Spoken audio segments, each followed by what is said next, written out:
this thing's acting weird.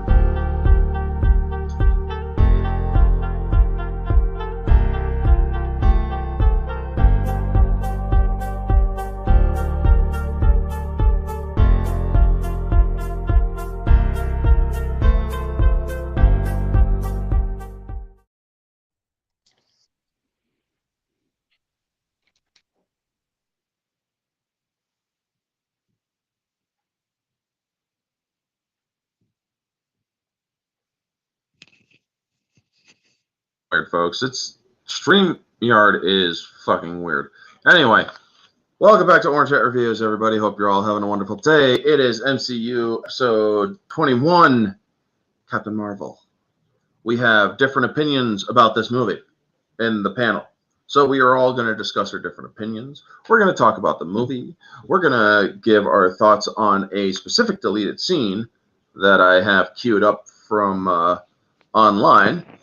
And while we're at it, we're going to say hi to the chat. So far, we got Vanya in the chat. How are you, Vanya? And we got our panelists. So far, Kate, Nerd with a Cigar, and Ambassadorial Wing. How are you? Hello, hello. Good to be here. Thanks for having me again. Yep. I am full of prime rib and good cheer. All right. Nice. And we're still waiting on 2 more, but we are going to get this going because, well, it's we were late getting this thing started. It's go time. Yeah, it's go time. So this is, as stating it as facts, folks, this is the most controversial of the MCU films because this film has a lead actress who has caused a lot of controversy. A lot of people do not like her, and some people do. I'm not saying that one way or the other is pure fact. There's a little bit in the middle that is where the truth lies. Brie Larson has made herself very unlikable to the point where people were going to Rotten Tomatoes before they revamped their site and were saying that they weren't interested in this film, which dropped the interest level all the way down to the single digits. I was there that night. I remember the night when Rotten Tomatoes shut down their site and revamped it to get rid of access to interested or not interested. So yeah, they did everything they could to protect this film because Brie Larson was not making herself well-liked during the promotional material of this film. And then Rotten Tomatoes came out and said people were review bombing the movie. The movie hadn't even come out yet. People were simply saying, we're not interested in the film. We have no interest in the lead actress, who had been at the time saying some very, shall we say, controversial things, constantly disparaging men, which is kind of in a misinterest manner. This movie, if you look at it, even from an unbiased perspective, can be interpreted in that direction. But we will go through it.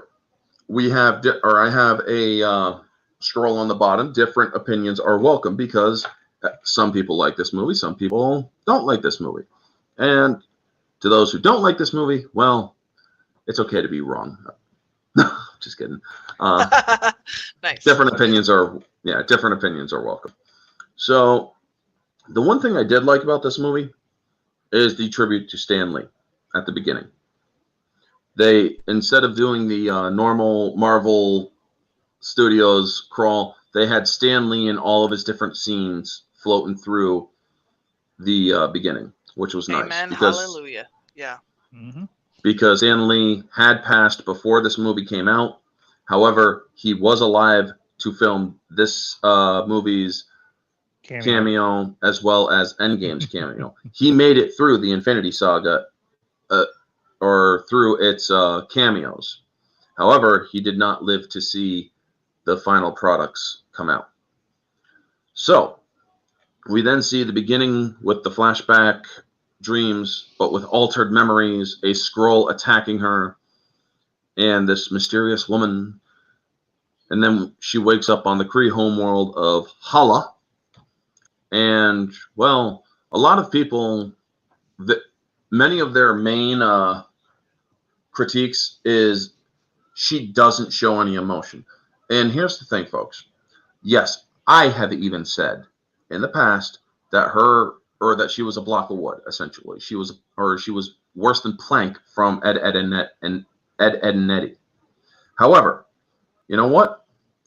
Being unbiased and actually going through it objectively, yes, she shows emotion in this movie. Her acting is not that well doing it, but she does show emotion in this movie. It is, in fact, an essential part of this movie's plot narrative. She can't control her emotions, so they want her to be able to, which is not really a bad thing when you think about it, because emotions can make you do all sorts of stupid shit. Can we all agree on that at least?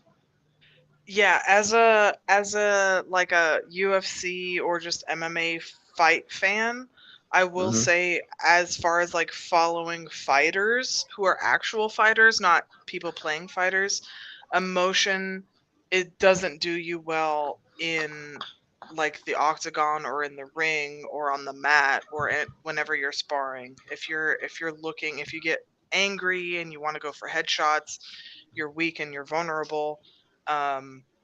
Just strictly not Marvel, but just as a fight fan, as like a warrior fan, you could say, all of the advice that she was given in the beginning of don't use your emotions, be present in the moment, and all of the advice that she was given as a warrior were 100% on point.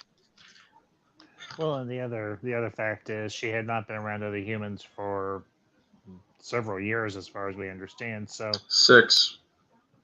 roughly, so 6 years. No human interaction for 6 years. You're in an alien environment. You're surrounded by numerous other different types of alien beings who all have their own psychological and emotional makeups. You're not gonna know how to act, so you act with no emotion. And you could also say that Captain Marvel was your holla back girl. Yeah, no, right? Nice pun there, dude. Nice. So, I like that. Getting into the movie, it is a decent opening. Visually, this movie does have some good moments. Folks, I am being objective here. If you're going to come on here and give me shit, I'm going to kick your ass right out of the fucking chat. Because I'm going to say, yes, I have disparaged this movie in the past. And yes, I will continue to be subjective, because all humans have subjective opinion. But I am looking at this movie as a reviewer now. And I did when I did my review. Of course, back then, I was a lot more green when I did my review. I watched this movie recently twice. Once to get the talking points down. The second time to get the movie back into my head, more fresh in my mind. And yes, I even have a deleted scene that we are going to show a little bit of in order to show that this movie did some, well, pretty stupid things in order to promote strong, independent women in the worst way possible. So yes, objectively, there is some good parts in this film. There is some good acting in this film. There is some good special effects in this film. However, objectively, I do not think that this movie is as good as all the stands or the people who love it say it is. I would put this movie, well, we'll get to the scores later. But anyway, getting back to it, let me get back to the talking points. She ends up going to Jan Rog, played very good by Jude Law in certain parts. And they have tabs for that because you can't sleep. Yeah, but then I would be sleeping. Dreams again. Want to fight? So they have the fighting sparring scene. And she's allowing her emotions to get the better of her. She has that part where she's holding up her fist and it starts glowing, and he's like, control it. And so then after she gets hit again, she ends up blasting him and he says, or he told her before that, if you use your powers against me, you have to convene with the Supreme Intelligence. So she did it, and she also shows that, like, oh shit, I kind of fucked up kind of thing. So they're on the train, and they're talking about how the Supreme Intelligence takes the form of somebody you most admire or whatnot. I didn't like that. Now, here's the thing, folks. She's digging Jan Rog, trying to ask him, what form does the Supreme Intelligence take when you see it? It's like, it's personal. It's not something that people discuss. Well, there's a reason why Jan Rog won't discuss it. Because if you watch some of the deleted scenes, you learn that Jan Rog sees himself when speaking to the Supreme Intelligence. Oof, so do you have to get deeper meaning of this movie by seeing all of the deleted scenes?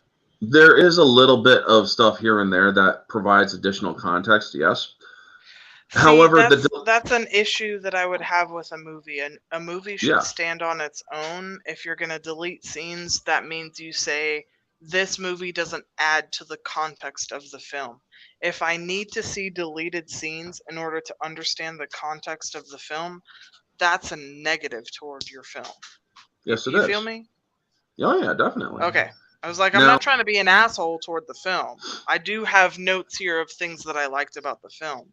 Mm-hmm. But if I have to watch things that you specifically took out of the film because you thought it didn't add to the plot of the film in order to understand the plot of the film, that's a negative toward your film. Right? Yeah. Now, the Jude Law that plays the Supreme Intelligence has the white hair and blue eyes, which is the same with the Supreme Intelligence that Carol Danvers sees. For Veers, yeah. For Veers, which is Annette Bening's white hair or blue eyes. Because, as you see, she doesn't look like that in the memories that she has of her. So the white hair and blue eyes is basically a staple of the Supreme Intelligence. And Jan Rog is trying to teach Veers. It's like, stop. You have to stop being impulsive. You have to learn to use this instead of this. And so we see the Supreme Intelligence, and it is playing Marvel, something I do not like. This was when they started doing all of the more on purpose identity politics. And yes, I know, Ambassador, you don't like talking about identity politics. However, it is an undeniable. It's pertinent. Well, it may not be pertinent in your opinion, but however, this was a movie in which Brie Larson stated, I want this movie to be a woman power movie. What is wrong? What's the crime? And what's the crime in that? There's no crime with female empowerment. However, when you are disparaging others in order to push your narrative, that is where people will have a problem with it. And who exactly did she disparage? The movie kept on did I? And you call it female empowerment? There we go. The movie basically made the male characters lesser than they could have been. I disagree. I think Jan Rog was a jackass and he got his ass kicked and he had it coming. That's fine. I think Nick Fury was a little green as a SHIELD agent and yeah, he needed some help. I don't think that's a crime either. A person who made full bird colonel and then turns into a SHIELD agent, you're saying that person is green or would be green? He's saying that Fury's green. He's saying Fury's green in the beginning of the movie. Yeah, I know. During the course of the movie. In this particular context, yeah, he's a little bit out of his element. He hasn't been dealing with alien beings. He hasn't been dealing with intergalactic situations. So yeah, he's going to be a bit out of his element.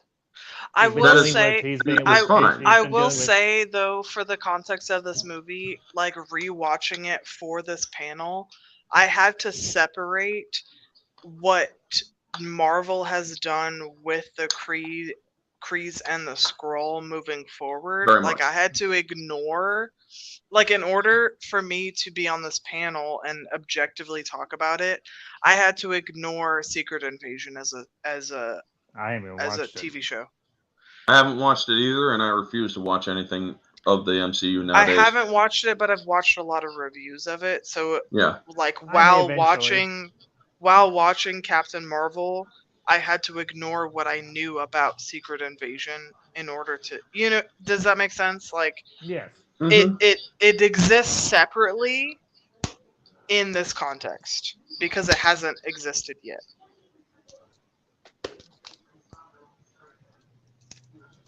And hello, Trinin. Good to see you. Thank you for stopping in. Yes, Captain America stole a car twice in the MCU and in the 1990 movie. A deleted Captain scene Marvel is also same stole as the Terminator movie from 2 DC. bike stealing scene. Very much, yes, and we will discuss that scene when we get to it because that is the deleted scene we will be discussing. So, getting further in, they have a new mission. She wants to serve, and she is very enthusiastic to serve. And we see that Korath from Guardians of the Galaxy 1 is one of the Kree team members, which is nice to see Jaimin Hansu. Bro, He was I actually, love him. yes, he is a great Yes. actor. He is one of the positive aspects of this movie, in my opinion. Yep. He was one of the positive aspects of Shazam 2 as the wizard. Mm-hmm. I really liked that whole scene before they went on their mission where they're all just like shooting the shit with each other. I just thought that was really great. And they're just that dynamic between people who have fought together, who have trained together, and just that like back and forth. I did really enjoy that scene. So It reminded me a little bit of the scene from Predator before they get dropped into the jungle. And it's granted there's not as much profanity as much dirty as a scene joking, but still it's a good. The dynamics are similar. So the dynamics were fun, and it reminded me of just like a wholesome scene between like army dudes before they went, just shooting the shit with each other. Now, to address Trinin, CinemaScore had and still does censor reviews. They have been caught for this movie censoring or just in general. Back when this movie, folks, this movie was heavily protected. See, I went to go see this movie I went to see this movie in theaters, and I'm notorious for ignoring all of the BS before films. I'll see like the first two trailers, and then I'll just go see the film if I want to see it or not. So I kind of missed all of the BS, and I went to go see it, and I still fucking hated this movie. Well, here's the thing. I paid to see this movie the opening weekend, and I still hated it. I didn't pay. I actually had a friend pay, and we both went to see the movie. But did you go? You went opening weekend? Yes, I did a review for this movie. Okay, and did you? Well, no, you're in all that stuff. Like you're into the. See, I ignored all of the PR. I reported on a lot of it. Yeah, I reported on a lot of the PR. I ignored the PR before the film because I just want to go in and see a movie and enjoy it or not enjoy it, depending on how I enjoy a film. And I still didn't enjoy it. I walked out kind of like meh. That was just me. Me and my ambassador, we went and saw it in theaters opening weekend, and we walked out, and I had heard some of the nonsense online, and I had told her about it, and I looked at her, I was like, did any of that seem like it was cringe or political or anything like that? She's like, no, it was just a good movie. I'm like, okay. I felt the same way. Here's the thing. Go ahead, Ambassador. I'm going to address Jen after this. Here's the thing. You don't like this movie, fine. You don't like the movie. It's not going to hurt my feelings any. But at least, and you've said this, and I applaud you for it, sincerely. Mm-hmm. If you're going to just rip on the movie, be at least sincere about it. Just Right. don't spout a bunch Yeah. of talking points to get Correct. clicks or views. Yes. That's Yeah. being disingenuous. That's being Yes. dishonest. That's being intellectually inauthentic. And Don't that's just why I leave it. wanted to come on this panel, because Orange wants to be authentic about his reviews and doesn't just want to like shit on movies. Like Exactly. that's yes. Like a couple I of want like movies a couple to of be good. panelists that were here several months ago. Because I That's all I'll want say. movies. Don't get me wrong. I am a comic book nerd. I want Same. movies to be good. I want Same. comic movies to be good. I want to go into a movie and enjoy what I see, whether or not I Same. know, because being a comic book nerd, you can't read every single comic book. No, So it's there are. impossible. It's impossible. Exactly. Exactly. So there are going to be some comic book movies that I'm not as aware of. And I was not as aware of Captain Marvel, quote unquote, or Carol Danvers as other people were. That wasn't my bread and butter. My bread and butter for comic books are DC. Marvel movies made me want to read Marvel comics. This movie did not make me want to read Marvel comics. And that's why I didn't like it, because this movie was made for Marvel movie lovers. It wasn't made for, hey, go read our comic books. It wasn't made for comic book lovers. It was made for Marvel movie lovers. And that's one of the issues I had with this film. All right. Now, to address Trinan, because I did say I wanted to, apparently the actor who played the biker has been arrested for sexual assault and was released for before Captain Marvel was released for sexual, it was released for sexual assault. Gosh. And apparently, apparently he is like that in real life. Here's the thing. What he did in the movie wasn't sexual assault. And the alternate take that they had, which I will show later as we get to that point, you do not, or just because a person asks for a smile and is being a belligerent ass, does not give you permission to assault them. Or steal their shit. You're right. But anyway, getting back to it. Just real quick, Kate, your avatar is not there. All we've got is a white circle. Yeah, we got the great white nipple. Oh dang! I put Shazam Captain in there Marvel, as the OG Captain Marvel. Yeah. When you disappeared. Yeah. When you disappeared, you gotta put it back in, kiddo. Oh no! I'm the nipple now. Okay, I might have to disappear and reappear. Even remotely that is not a boob. Look at it blurry. Well, okay. Anyway. Heads up, I might disappear and reappear if that's okay. Yeah, okay, that's fine. Okay. Now, okay. So, but getting back to it, massive perv. The mission to Torfa. We have Ronan's ships with big missiles that are doing pretty much orbital bombardments. And it's glorious. Yeah, I mean that is a nice touch. I mean, you do get Ronan the Accuser coming back, not with the black makeup that he had on his face, but just in his pure Kree form. Yeah, and Lee Pace pasted. An accuser at that point. He was an accuser. He just wasn't he wasn't Psycho? a radicalized exile. Yeah, like I said, psycho. Yeah, he was extreme. He just hadn't been radicalized yet. Again. Cool. Yeah, there you go. You're better. So, yeah. And here's the thing, Lewis Cox. If people like the movie, I'm not going to say that they are bad or that they are evil or that they are shit. I am simply going to say we have a difference of opinion. Wow. So you're one of those people that can disagree with people and still be friends? Wow. That's how I have been my entire life. No, but there's so many, it's so refreshing because there's so many times where you disagree with somebody about one little tiny thing and they're like, oh my God, canceled.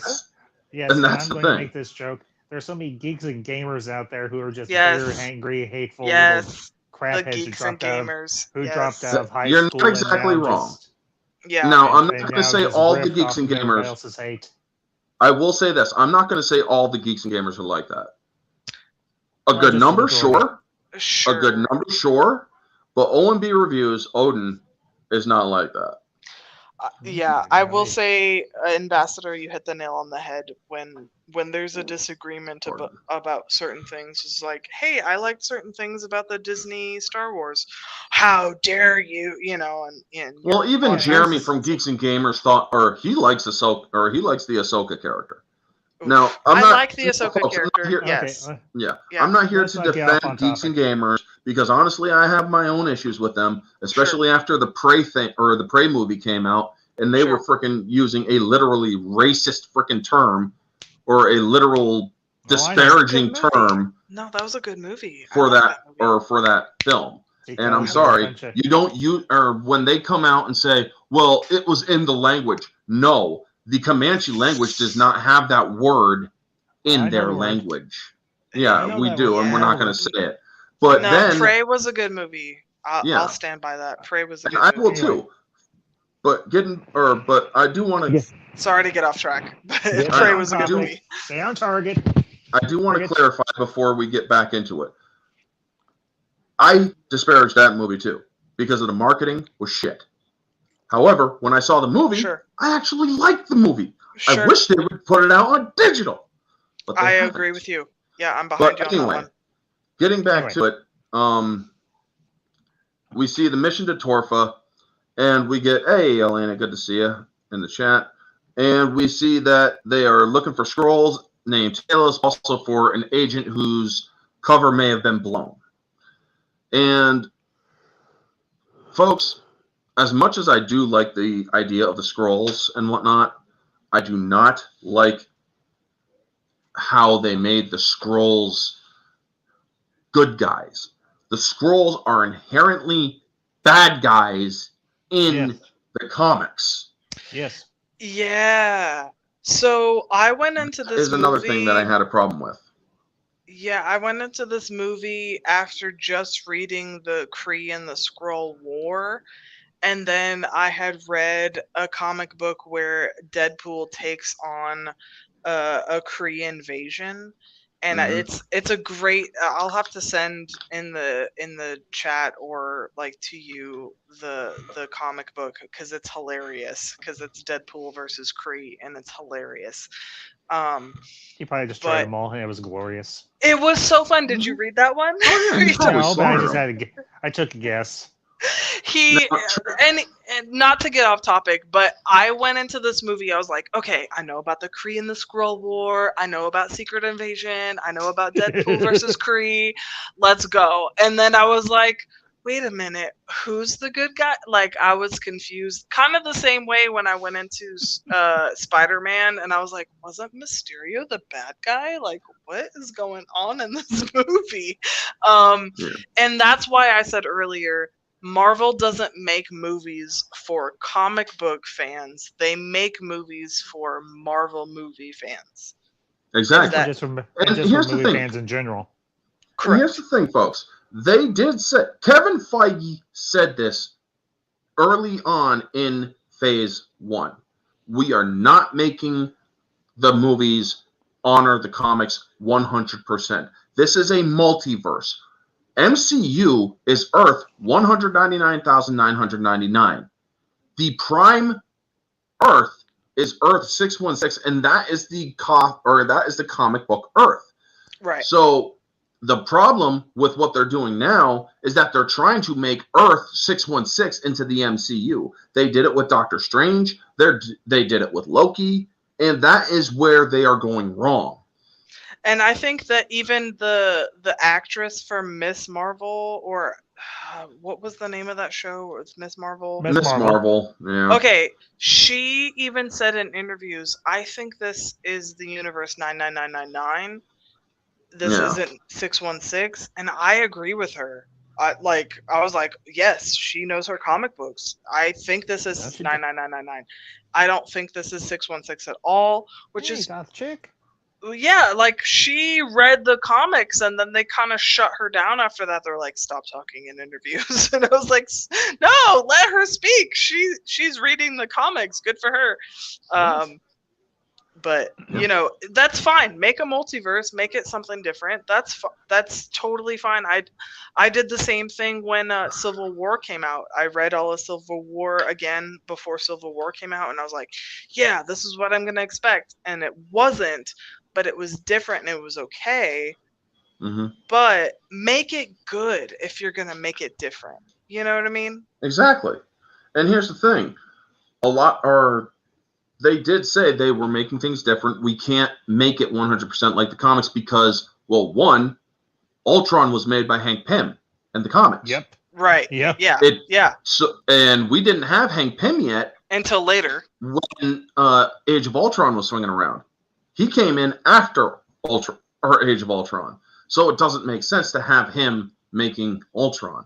So they also did a lot of different things. Yes. I acknowledge that there were a lot of different things in how they did stuff. That's fine. But when they got, or after 2016, 2017, they started marketing these movies in ways that were less appealing. Where they had to push IDP, which I don't like. Folks, I don't want if you want to build a strong superhero character, whether they be female, male, trans, whatever, I stand with what Stan Lee said. It doesn't matter what their sexuality is. What matters is their morals. It doesn't matter what they feel like they are or whatnot, ever not. All that matters is, are they good? Are they fighting for what is moral and just? Or, because they asked him about, do you think Spider-Man should be gay? I have no problem with a gay Spider-Man, but I do have a problem with Peter Parker being gay. Peter Parker has been a heterosexual male for the last 50 years, because this was back before 60 years had swung around Spider-Man. And he said, if you want to make, or we have a multiverse for that. If you want to make a gay Spider-Man, make a gay Spider-Man. If you want to make a transgender Spider-Man, make a transgender Spider-Man, but do not make them Peter Parker. Yes. Peter Parker is established as a heterosexual male. He's quite the ladies' man after he became Spider-Man. Correct. And that's why I don't have an issue with Miles Morales like a lot of people have an issue with Miles Morales. Nor do I. Because here's the thing.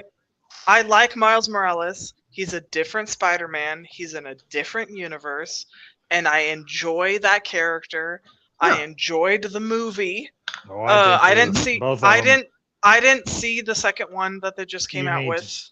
You need to. It's out on home video now. So if you want to get it's out on video now. But I enjoyed September. I enjoyed the first one. It was amazing. It was a great Spider-Man movie. They did an amazing job, and I will stand by that was a great film. Miles Morales is Spider-Man in that universe. I'm okay with that. And that's kind of I agree with you, Orange, about let's debate it on its merits. Let's not debate it on whether or not it's politically blah blah blah whatever. Yes. You know what I mean? Meritly, that Spider-Man movie was an A+. Oh, and this movie, second one, Kate. Okay, we'll get there. Sorry. We're not talking. No, you're good. You're good. We're not talking about Spider-Man, but like in the same vein as Orange wants to talk about this movie in a light that's not it's like, oh, we hate Brie Larson, blah blah blah. Yeah, let's be objective about this movie. Let's talk about it on its merits. Objectively, let's talk about things that are objective. And a lot of people just want to shit on things just because there's politics behind it. Right. And that's why I really wanted, I liked being in this panel, because I went to go see this movie without any preconceived notions, and I still didn't like this movie. Here's the thing. Me and my wife are about 2.5, 3 years apart in age, so not a big age gap. we both watched the trailers. I was the Marvel one. I was the Marvel guy of the couple. I got her into Marvel. Sure. Yeah. And first movie we ever went to see when we started dating was Days of Future Past in theaters. Okay. And Good movie. Good movie. she boned up quick. She's like, okay, where do I go to learn about all this stuff? And I gave her some YouTube channels. Yeah. We went to see this. We were standing in line with people. There was a couple people and everything that had some Captain Marvel gear on. There was one woman and everything that was actually wearing a jacket that was patterned after her uniform that you see her in at the end of the movie. We've got one of those Diamond Select statues of Captain Marvel and everything. She's on a beam of light and everything. Sure. We walked out, as I said, we were like, where's all the crap that all the people on the internet were talking about? This was just a good movie. Mm-hmm. No, there was no IDP. There was no nonsense about Brie Larson having a flat ass. I didn't care about her ass. I got a wife. Right. No, I understand. No, and see, I went in the same way. No preconceived notions. I just watched the trailer and I went to go see it, and I came out disappointed. But that was you came out disappointed. You didn't like it. It wasn't that I didn't like it. It wasn't that I didn't like the whole thing 100%. It was I didn't like certain parts, and overall I was disappointed. There were certain and as Orange gets us through this, we can go through those different points, but it wasn't a terrible movie, but overall I was disappointed. Yeah, a little bit. Yeah, you were absolutely. You were expecting one thing, and you didn't exactly get. And I was given something else. Correct. Yeah. And folks, as I said, Trenton, I will agree to disagree with you there. It gets better as you watch it. I've watched it several times. I have seen Captain Marvel 5 times. I've watched it with a subjective opinion. I've watched it objectively. And I have watched it as a moviegoer. I break my reviews down in 3 different ways: objective, subjective, and moviegoer. That is because I want to be able to watch a movie as a moviegoer, much like Ambassador does. And because, yes, Ambassador, you do have a moviegoer sense of the way you do your reviews. I do also have, but here's the thing. But you also do have an objective eye as well. Yes. So, yes. But you do lean more toward a movie-going sense, where you are based on entertainment value. Do you agree? Yeah, absolutely. That's how exactly. Me, No, go ahead. I look at it from 3 different perspectives. I look at it through the objective where I am measuring acting, score, production, directing, and all that other stuff. Then I look at it subjectively. Do I like this person? Do I like how the acting is? Or what are my thoughts with a bias in it? And then I look at it strictly through entertainment value. Is this entertaining? Are the people around me entertained? I asked people coming out of the theater, what'd you think of this? Some people were like, it was freaking great. Other people were like, this was not what I really expected. It's kind of, well, as you guys said, they also said it was much of a letdown. Me, looking at this movie from an entertainment perspective, I gave it a high score. An entertainment value, I gave this movie it made $1 billion. A 9 out of 10. Yes, it did. Yes, it did. And I will fully admit that movie made $1 billion on its own merit. Yep. Well, okay. Does that mean that I am going back on my word? One second. Here's the only wrench. Okay. Does that mean that I am going back on my words in previous videos? Yes and no. Because back then, I did have a more biased way of making my videos. Mm-hmm. I was new to the game. Yeah. I couldn't and also, I was more influenced by a lot of what other people were saying. However,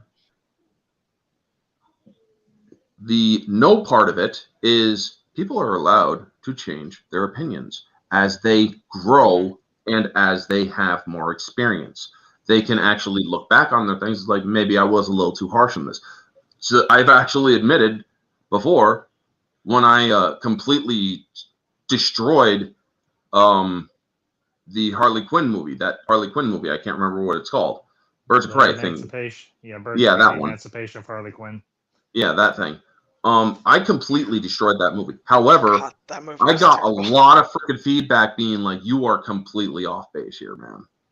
And you know what? I actually looked there.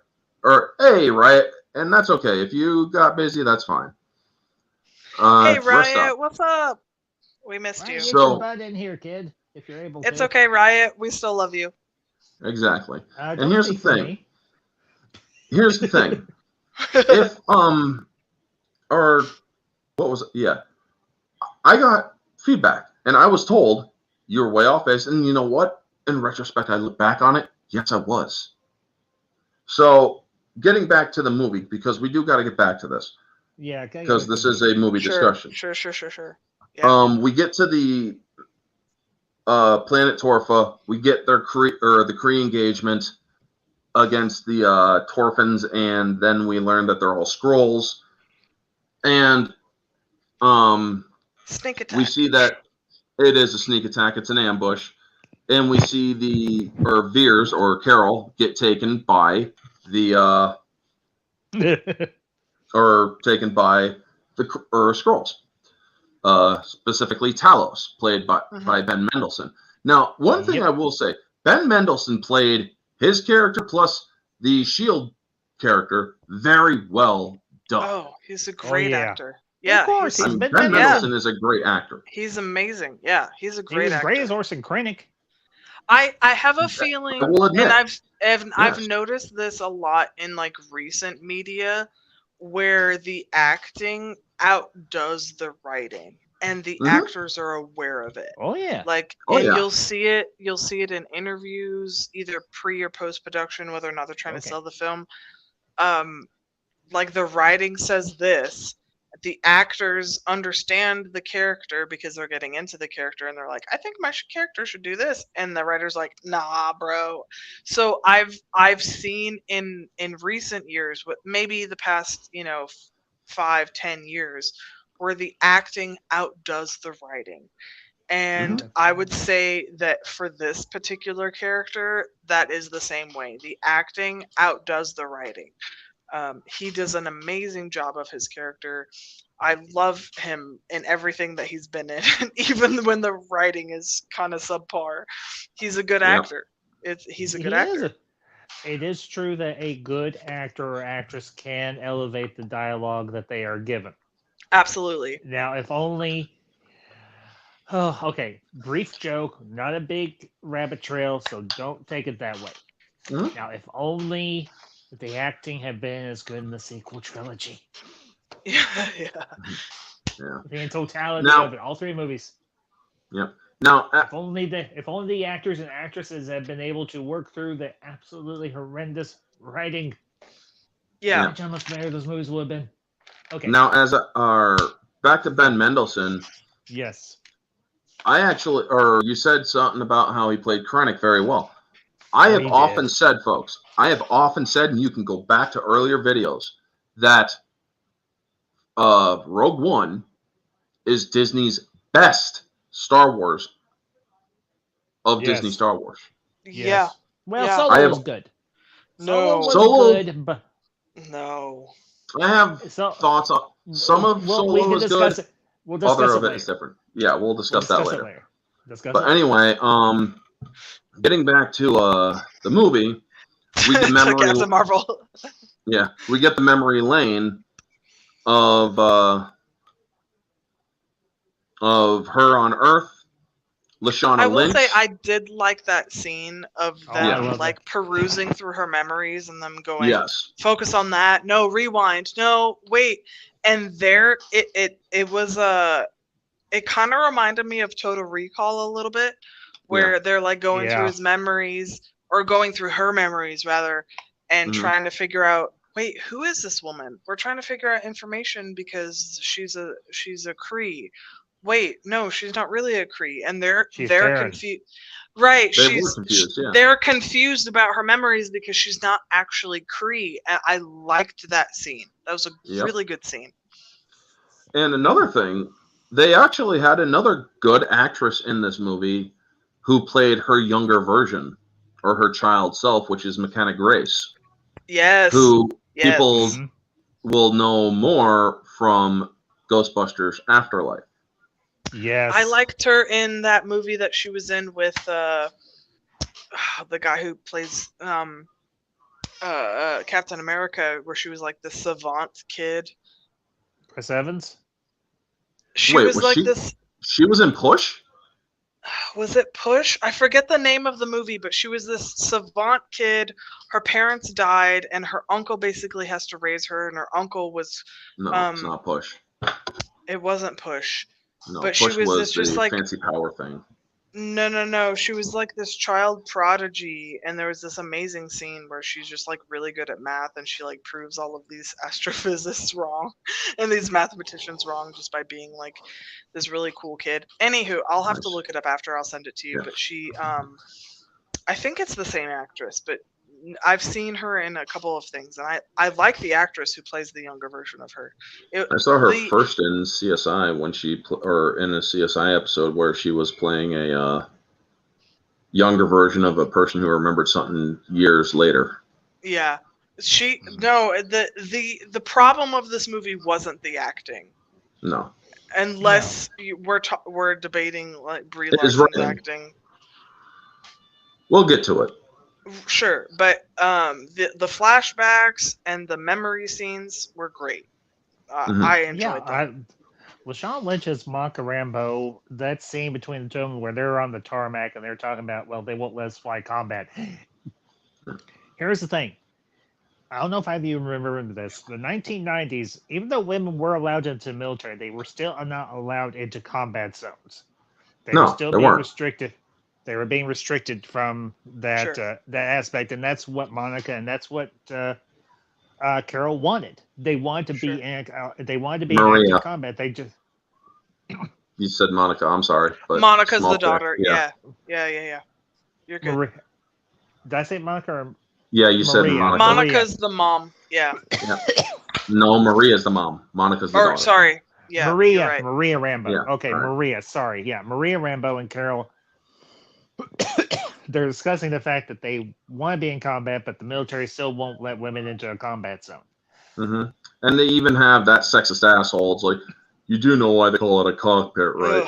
And I'm thinking to myself, do they really have to put that in? As that a woman, is one of the things. It's like, okay, now you're just kind of or that is a bit overt yes, in my opinion. As a woman, I feel like that's enough. Like, it does happen. Yes. There are assholes out there like that, sure. But that happens mostly in the Navy. Exactly. Well, aren't they? Let's be real. Question: are they Navy, Air Force, or are they just straight Air Force? They're Air Force. They were USAF. They were Air Force. If you look at their, stuff. I thought they were. Yeah, if we're talking about the Navy, that's one thing, but this is just strictly Air Force. And a guy in the Air Force in that era would still make that joke.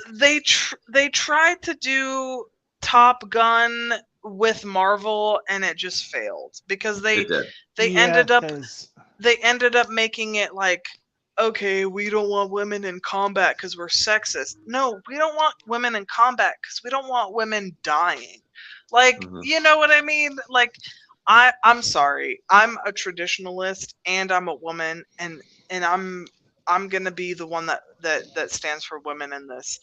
Do we want women fighting and dying for men, or do we want men out there fighting and dying for women and children? Which one would you rather have? I say both. If a woman can prove that she is that she can handle the situation of combat, then I believe she has every right to do so.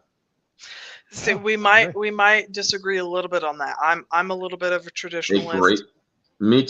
I'm a traditionalist as well, but I do believe that because here's the thing. what happens when or what happens if we're ever invaded? Are the women just gonna hide? No, hell no. We're gonna come out with our shotguns and fucking Exactly. murder a bitch. Have you ever seen a mama bear when her cubs are attacked? She's gonna fuck you up. Exactly my I point. smile because have you seen a mama moose when her babies are attacked? She will kill you. Kate, she will kill you. The fact that you mentioned a mama bear, to me, around around cubs, I had an experience in the woods in the back of this house when I was 13. So yeah, but that's the thing here. Like. That's where my ideology. Men go out and protect women. If you threaten our home, we will kill you. Yeah. That's that is also been a very traditional thing as well. We don't send women out. We keep women in the home, and the women will fuck you up if you enter the home. But here's the thing. That's where I will say there are 2 movies that show that women are actually quite skilled in certain situations when it comes to certain combat or tense situations. The movie SWAT. Yep. Okay. Yep. Okay. Where she was able to fit in a certain space where the men couldn't. Okay. And the movie G.I. Jane, where this woman, or as a woman, yes, she was given all of the handicaps to help her get through courses and whatnot. She didn't want it. She said, "Just treat me the same, no better, no worse." And they did. She was able to handle it, and she still made it through. Politics is what drove her out, but she got back in. Sure. I'll give you that. The issue that I have with modern female girl boss movies is the Mary Sue bullshit that we see a lot. Yeah, and I agree with that. But here's the thing: I don't see Captain Marvel as a Mary Sue. Really? No, she's overpowered, and she overpowers. That is a part of her actual character, though. Her binary form is an aspect of her comic book character. Sure. And overall, the movie, the plot wise, it should have been amazing. Hey, we have this girl who has this power. We're gonna deny her the ability to use her power because we want to control her because she's a Terran and she has this power that we want to use. And then she gets thrown into this mission and accidentally ends on Earth where she is actually from, and she learns the history of herself. That would have been an amazing. This movie should have been great because the plot was pretty spectacular. Like, it was a pretty good plot.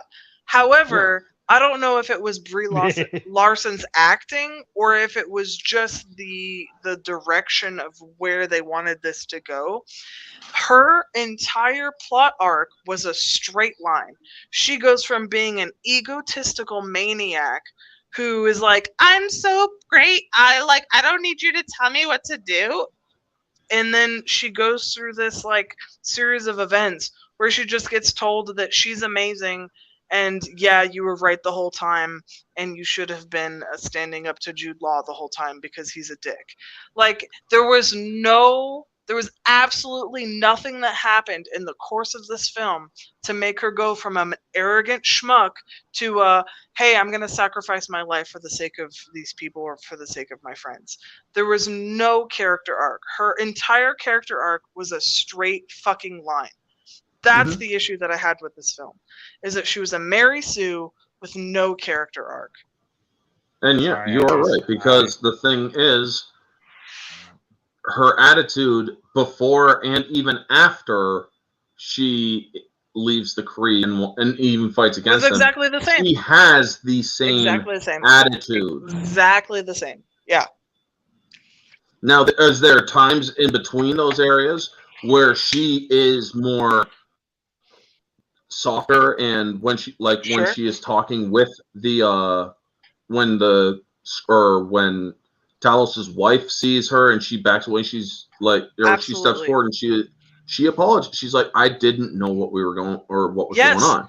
And that's why this movie could have been great. That's why this But- movie could have been great if the character arc was an arc and not a straight line.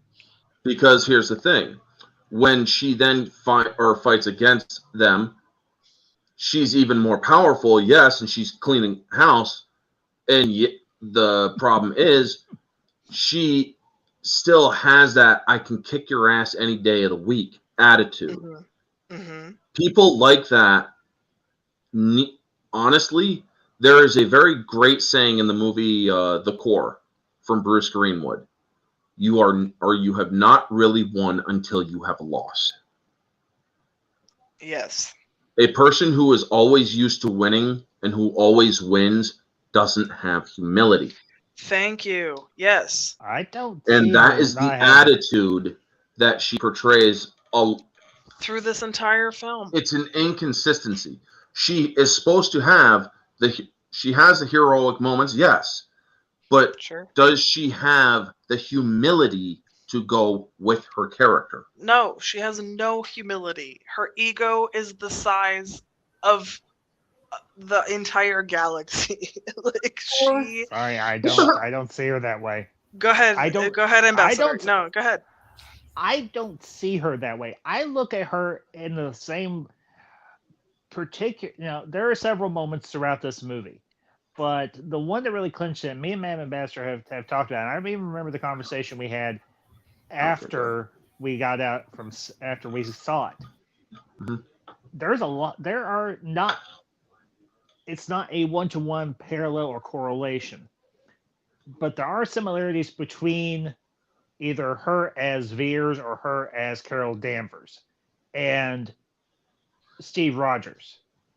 She's been handicapped and not allowed to fulfill her full potential. Sure. He wants to serve, but no one will give him a chance until Erskine sees that he is the type of person he wants for the Super Soldier project. Okay. You see that montage when she finally breaks the control of the Supreme Intelligence. She breaks that circuit, that suppressor, that power suppressor on her neck. And you see all of the times that she has fallen down when she was a kid and when she was growing up. And it keeps escalating further and further until she goes into her full binary form. And then she finally reaches her potential. That, for me, is... I don't see it the way you do, Kate. You and me see the character arc differently. I don't see the cocky arrogance that everybody else sees. So I just saw. Go ahead, Riot. We're talking about the character arc. We're talking about the character arc of Carol Danvers / Veers. The way that I saw it was that she starts off as arrogant. She just learns that she was right the whole time, and she doesn't have to go through any specific change or loss or realization of, okay, here's where I can be better as a person. She just goes from arrogant, smart aleck to, oh, I was right. And that's the end of the movie. I'm going to be real. I think there's a little piggybacking off of that. In my opinion, the character arc kind of comes off as just like, she just gains more power, and that's her character arc, and that's about it. Yeah. I guess like you'd say, like, the Kree lied to her, like discovering who she really is, but there was never any emotional, at least like a very well done emotional connection to that. So yeah. And then it's just like, she just unhooks her inhibitors, and then she becomes more powerful, and then that's about it. Well, here's the other thing. She was right the whole time. Yay! Now she's more powerful, and her ego is satiated. Let Ambassador. Sorry. No, it's okay. I'm not offended. Here's the thing. She wasn't just inhibited of her power, she was robbed of her identity because she had been seemingly programmed or brainwashed to believe that she was a Kree. She did not realize that she was actually human. Yeah. And all those years that she was on the Kree home world and everything, working with that team, she thought she was a Kree, not human. Sure.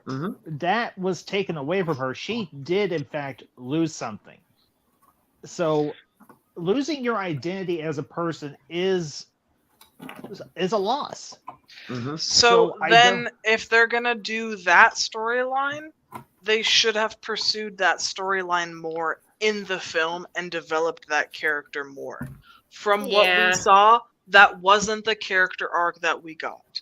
Does that make sense? Like, yes. It does, but... Yes, I saw those things that you saw. I saw her getting up, and she's like, no, I'm human. I'm going to get back up after I fall down. I'm going to stand back up after I fail. Absolutely. Those are great things to tell people.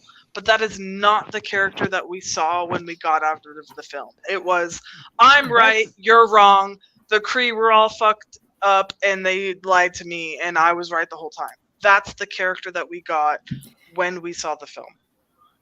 Well, the brainwashing is a part of the character, but it's not a part of the development of said character. Is that what I'm getting, I guess?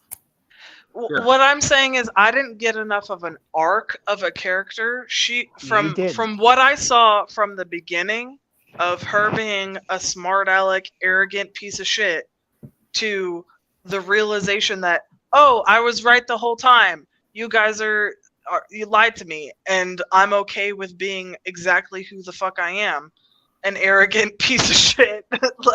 I don't see her as an arrogant piece of crap. The lessons that she was trying to be taught from Jude Law in the beginning of, hey, control your emotions. You can't be a fighter and a warrior and emotional at the same time. Like, those lessons were great lessons for her to have learned. The fact that she learned them from the people that were lying to her should have been a set off. And that's why I'm interested to see the deleted scene that Orange wants to reveal to us when he decides to play it. I think that the movie that I was given wasn't the movie that they played it off to be. I was not impressed by the character. I was not impressed by the character arc. I felt like the character arc was a straight line, and it felt like she went from an arrogant, cocky, overpowered asshole to the end of the movie where she was just like, oh, I'm right, so I can be an overpowered asshole. That's cool. You know what I mean? It was arrogance. That's how I saw arrogance that she portrayed. And arrogance for me is like the biggest turnoff for any character. If you wanted to take an arrogant character and then humble them and then turn them into a decent character. I mean, we've had that before in the MCU before. Awesome. Times. No, that's an amazing character arc. I love the redemption arc. They failed it with this particular movie because we didn't get it. Exactly, because here's the thing. That's where I have an issue with this film. We get an arrogant character, and then we end with an arrogant character, and there's no character arc. And here's the thing. A lot of people are going to say, well, Tony Stark was arrogant. Yes, Tony Stark was one of the most arrogant motherfuckers in the entire MCU. You are absolutely right. But here's by the another end thing. of Avengers, he was willing to sacrifice himself for the entire world. I think Thor was even more arrogant, actually. Sure, sure. You can argue that too. He's just like, hey, I sent people to die, and even I'm Stephen Strange. I'm throwing a hissy fit. That is the thing. For sure. Absolutely.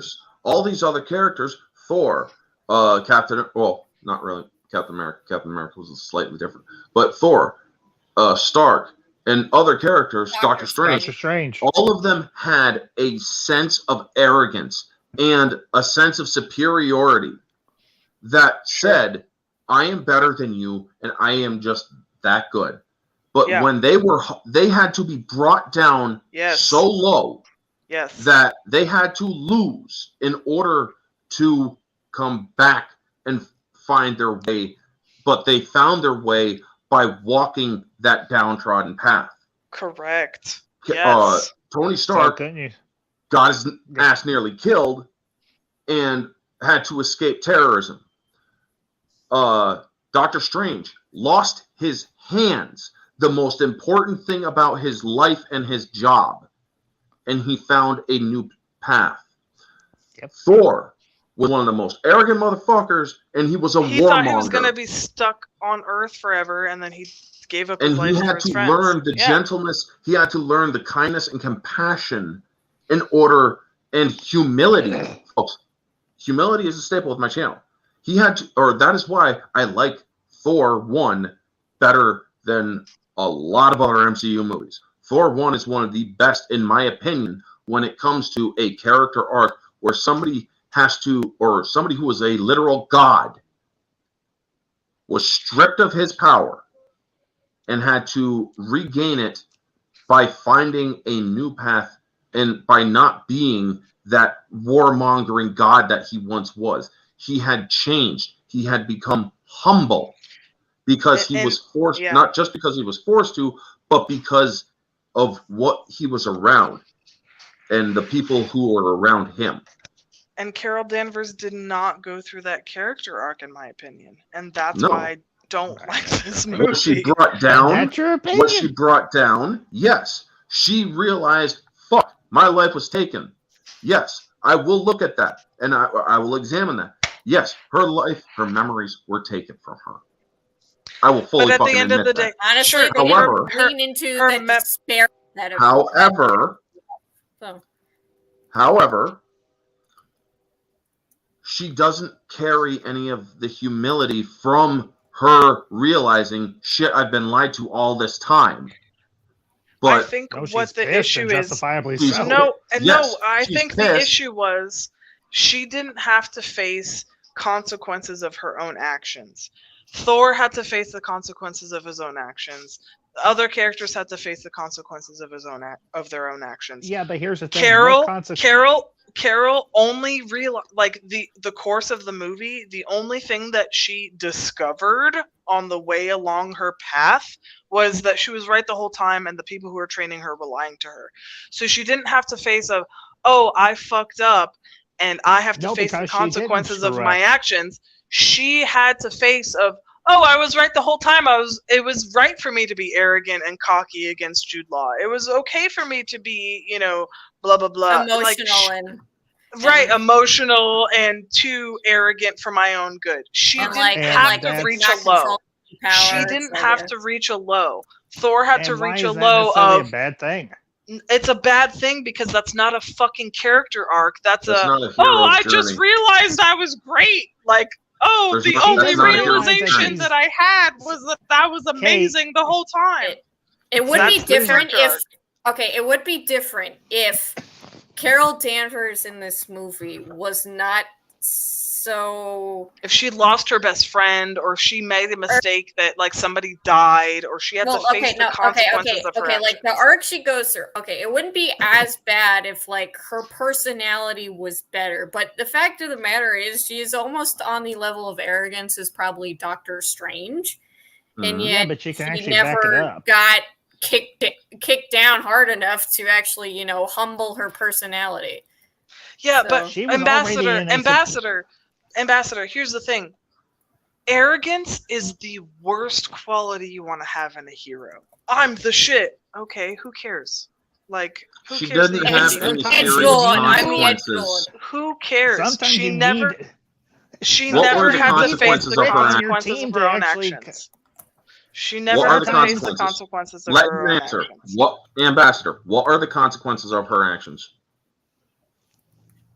She doesn't actually commit any actions that... Uh, For the last 6 years, she was participating in the slaughter of... So she's perfect and she's a Mary Sue, and that's her character. Are you going to hold her at fault for actions that she was not aware that were atrocious? So she's a Mary Sue, and that's her character. Let him answer. Let him answer. Yeah. Okay. You cannot hold her at fault for actions that she was not aware were egregious and atrocious. As far as she understood, the Skrull were the enemy. End of story. The Kree were the good guys. What did she say to Nick Fury in their first interaction? Noble hero warriors. That's what she knew. That's what she believed. Yes, but here's the thing. Well, it's not what she believed. It's what she knew. It was what was drummed into her head about the Kree, that they were the good guys, that the Skrull were the villains. Sure. Absolutely. Yes, And that but could have been a great story if we were It given was a a great scene story. if we were given a scene or two of, oh my god, I've killed all of these people and I was lied to, and now I'm faced with the consequence of these people's blood are on my hands. With Yeah, Thor, and what does she do? She we- goes and kicks some ass to yes, she goes vindicate after all Okay, those the people Kree. that were killed. All But right, here's the- can I have to- no. But she wasn't given a moment of, oh She shit, doesn't. I'm on you the don't- wrong side. She's just She right does the realize whole that she's on the time. Actually, wrong she does. No, To be She honest, She does she does. actually realize that she is on the wrong side, and that's why she decides to help But the there's Skrull rather no than to continue moment- to help the Kree. there's no moment of, Yes, oh there shit. is. Not her talk. really. Let her Not talk. really. It Let may her not be have as her- impactful for you as if you may want Ambassador, it to have been, but let her the No, answer. go moment ahead. does No, go ahead. exist. Go ahead, Ambassador. Continue your point, because I'm willing to admit when I'm wrong. Sure, she realized she was on the wrong side. Yes. And she changed sides. She decided Sure. to help Fury. She Absolutely. decided to help the Skrull.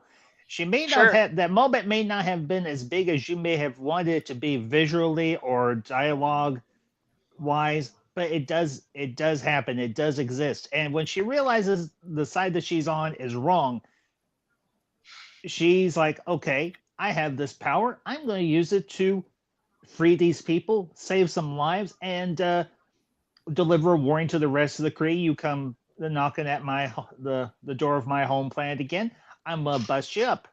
And she Well, did. here's a, okay. Sure. Now, back- Okay. I'll give that to you, where she realizes, hey, I'm on the wrong side. I'm gonna switch sides.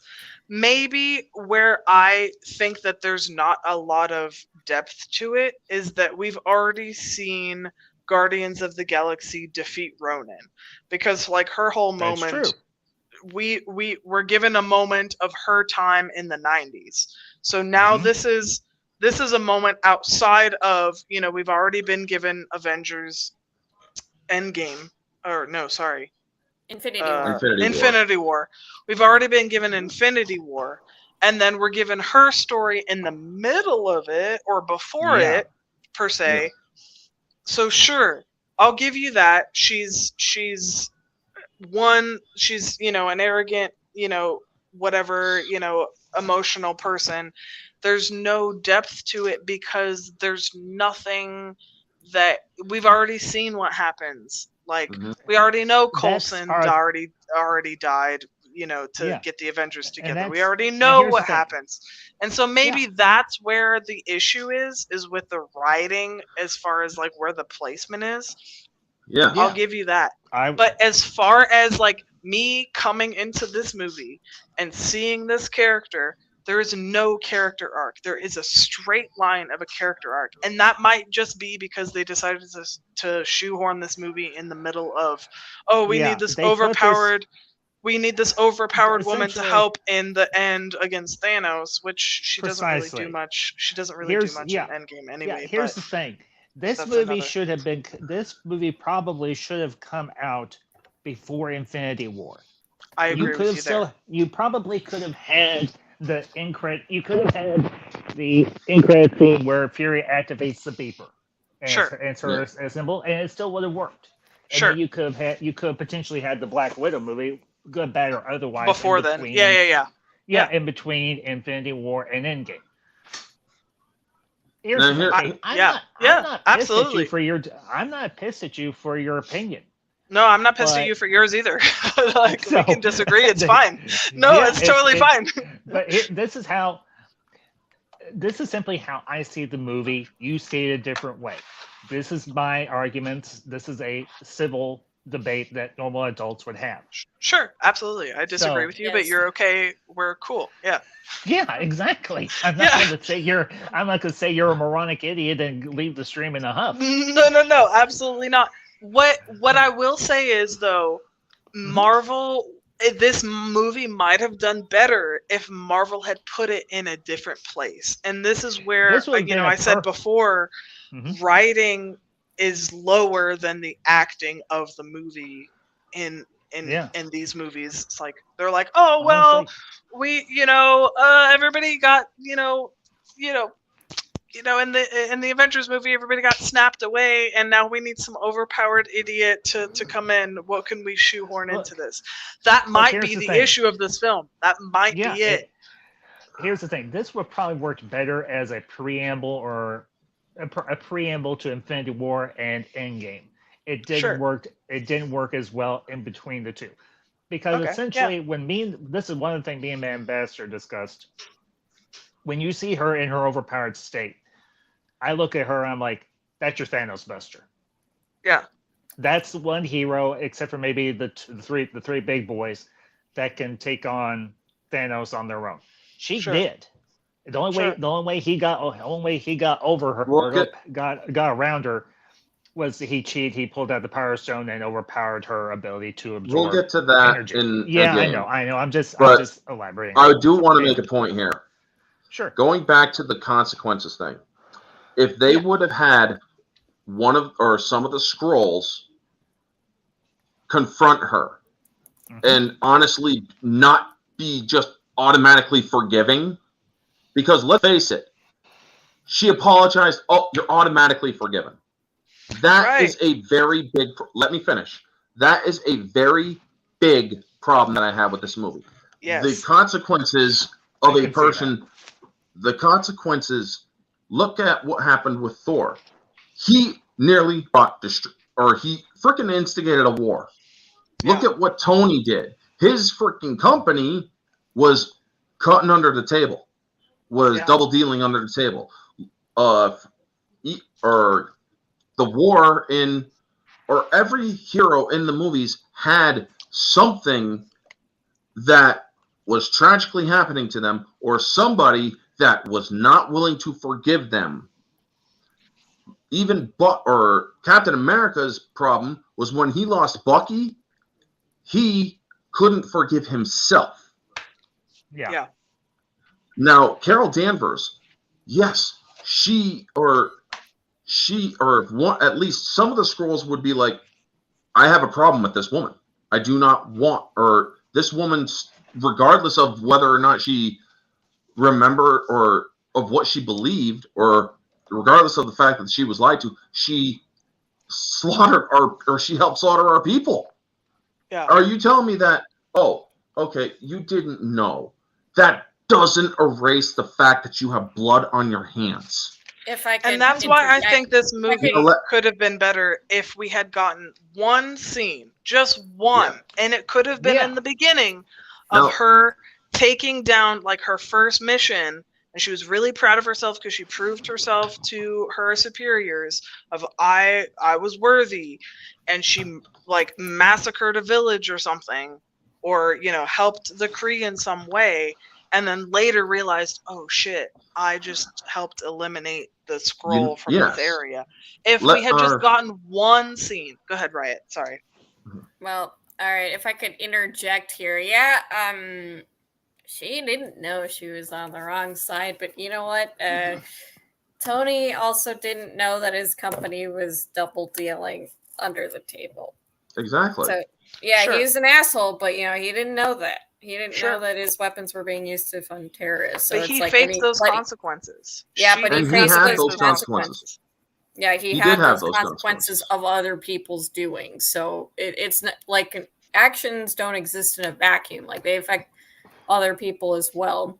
So it's like because of what his company did, he faced the consequences as well. And he's also faced the consequences across 3 or 4 movies. She never had to face the consequences of anything. It went from we are going to the second she's right to the end of the movie of she's right. We didn't have a hero arc, and that's the issue I had with the movie. Not with the acting, not with anything else. She went from being right to the end of the movie being right, and there was no arc of oh no. There was a slight tremor of an arc, but that was about it. There wasn't a real arc.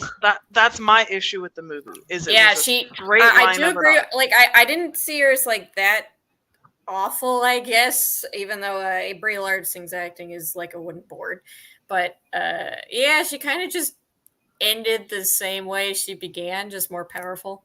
Thank you. Yeah. Thank you. That's my issue with the movie. Thank you. Yes, Riot Kitty. That's exactly my issue with the movie. It's a straight line of a character arc. That's my issue with the movie. And also, speaking of like the second movie, if we're still on the beginning, I don't know if we are. Well, technically, where we are in the movie is where she is getting her memories torn through by the Kree or Skrulls. Oh yeah. Well, we've basically been all over this movie for. Okay. Well, yeah, I did want to like interject because the one thing I thought of while watching this movie, like at least like in the first 30 minutes, like you said, the second movie was coming out, and I'm like. And I was just thinking to myself, you know what? When I was watching this movie, at least for like the beginning part, like first 20, 30 minutes or so, I felt like this was this is the second movie in a duology that doesn't exist. Well, now it is because from what I understand of the second movie, this weird space bitch that's coming after her has a direct problem with her. Well, no. It didn't exist, but it didn't exist then. Yes, I get that. No. I mean, okay, like this movie, Captain Marvel 1 feels like Captain Marvel 2. Like honestly, like when she's training, when they're going on a mission or whatever, I'm like, I feel like this movie wants me to know and like these characters before they get into all their shitty trouble. Yeah. It's like it's like I feel like there's a movie that should have existed before this. Right. Yes, and that is the main problem. It feels like a sequel. That is the main problem when you do a prequel movie near the end of a series. Right. Yeah. When you're trying to finish out an Infinity series or Infinity Gauntlet series. Because this don't get me wrong, there's great freaking like what I will say is like I loved the 90s references. I loved the Blockbuster Girl thing. As inaccurate as they were. Yeah, I loved the, go to Radio Shack. I loved Nick Fury in it where he's like, I'll give you $50 right now if you turn into a Venus flytrap. Like it should have worked as a movie. Objectively speaking, it should have worked as a movie. But because the main character's storyline was a straight line, or her character arc was a straight line, it fell flat, and that's why I think it made $1 billion, but the critic and the reception of the movie was majoritively, kind of like as you said in the beginning, kind of controversial.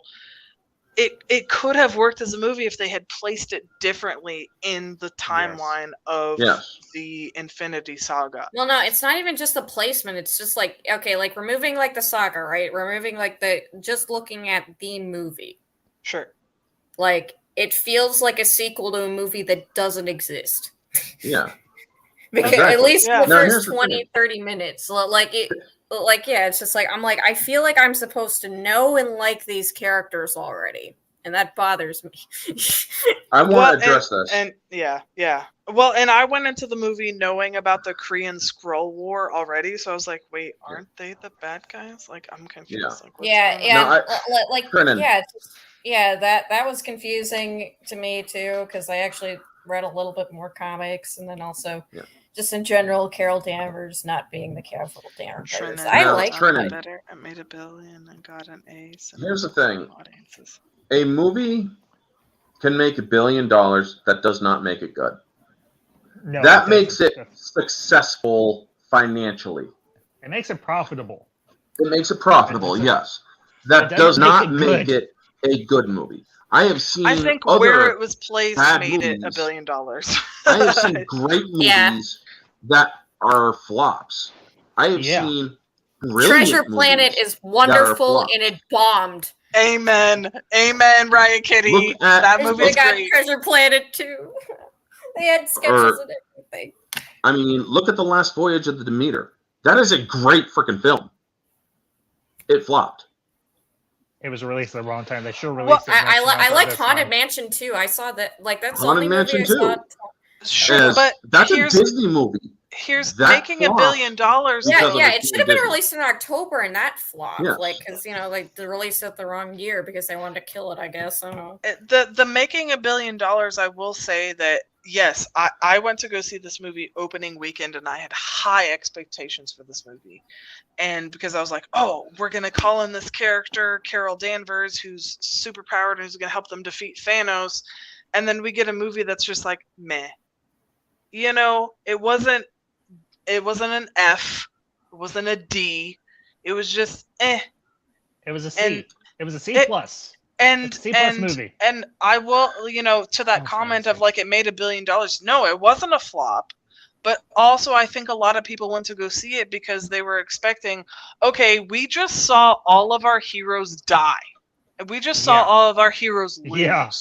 And now we're going to get this movie about Captain Marvel and how she's going to help our heroes win. And we got a movie of an egocentric, narcissistic asshole who didn't learn a fucking goddamn thing in her whole fucking movie. That's what we got. And now, Trinan, you want to know why I have a problem Trinan, with you keep bringing up that point. Bring up a fresh point. Honestly, yes, like I stopped Let me believing. answer this. Please, go ahead. Let me answer this. Sorry. Okay. Yep. Sorry. Critic sites like Rotten Tomatoes, Cinescore, and all IMDb even all have one thing in common. They censor poor reviews. Rotten Tomatoes fucking overhauled their entire site because of this movie. Because they didn't like the fact that some of the audience were kind of not interested in this movie because of the shit that Brie Larson was saying before this movie came out. She was putting people off of this movie because, well, she had a very misandrist and in some ways very racist kind of tirades that she was going off of. Now, yes, I know some people may not agree, but that is how it was perceived. Not to mention, Rotten Tomatoes was outed shortly after the controversy for freaking people that, well, it was not review bombed, Trinan. It was simply said that people were not interested in the movie. There was a site, or the Rotten Tomatoes site had two options. Interest before movies came out. Interested, not interested. People were losing interest because of what she was saying in public. And she was like the Rachel Zegler before Rachel Zegler. Yes. But also, here's another thing. They were removing negative reviews after the movie came out. They are constantly doing that with other things, like Rings of Power, after the shows came out. But here's coming from somebody who went to go see the movie opening weekend who didn't read any of that shit, and I still think the movie was, Exactly. So, it doesn't matter if they were review bombing. It doesn't matter all the shit that they were doing. I personally did not see all of that shit. I went to go see the movie, and I thought it wasn't good. Exactly. So sometimes the audience score is not just review bombing. It's just that we just didn't like it. Exactly. I just didn't like the movie, and there's parts of it that are good. Absolutely. Like Annette Bening was freaking. I love Annette Bening. Put her in more movies. I love the fact that we got Stan Lee and his opening sequence. There are certain scenes in the film that were freaking amazing. Like I'm laughing on the inside. Like the back and forth, the banter was great. Yes. Nick Fury, awesome in this film. Like the foreshadowing. Okay, people argue about the cat and taking out his eye, whatnot. Whatever. Coming from somebody who didn't read all of that bullshit and review bombing or whatever, I went into this movie going, oh, okay, this is gonna be a good movie. And I went in and I fucking didn't like this movie. So not every single review is review bombing of hate. Sometimes people just don't like films that are put out, and it's okay to not like movies that are put out. Like it's not also a bad to point thing. out, Trinan. Also to point out, Rotten Tomatoes was outed by one of their own reviewers. They are paid with the early access perk that perk is taken from them if they do not give a positive review for either a Disney or a Marvel product. If they are doing the whole, or if they say that this movie sucks, they lose their early access perk. Right. I'm sorry, but that's what's called bribery. You have to say something positive, or else you don't get to freaking use our site anymore for early access. How is that fair, Trinan? Answer me in the goddamn chat right now. How is that fucking fair? Because the thing is, if these people are basically saying you have to do positive reviews, otherwise you don't get the early access perk. By doing that, you basically have no choice but to give a positive review, even if the movie is objectively bad. And I'm not saying I know I've been shitting on this movie the whole time. Reported on, by the way. I'm not I know I've been shitting on this movie, but there's some great moments about this film. Like in the beginning, where they're going into this mission and there's the sniper kind of overhead. There's the banter and she's like that. The scroll comes up to her and is like, hey, blah blah blah, and she looks into her scope and sees that the guy is already down there, and he's like, oh wait, that's a scroll.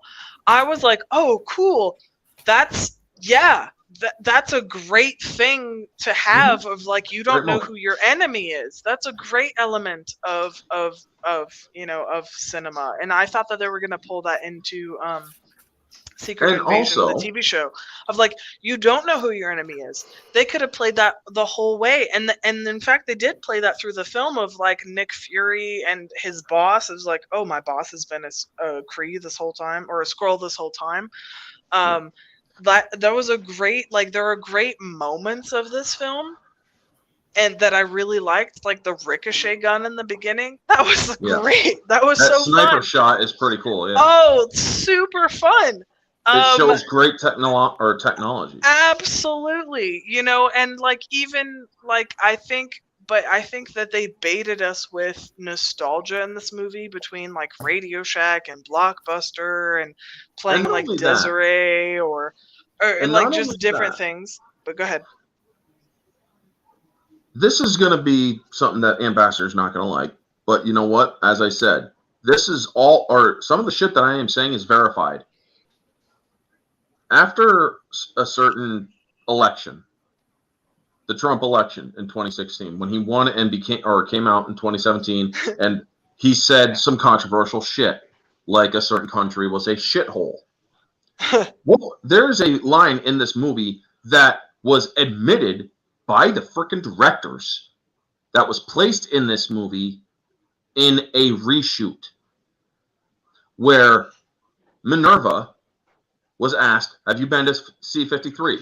She's like, yeah, it's a shithole. It's a real shithole. There are scenes in this movie. I thought that was a funny line. Yeah, exactly. But here's the thing. Then they come out and say, yes, this was placed in because we don't like a fucking president of the United States. Too fucking bad. Stop putting that shit in the movie.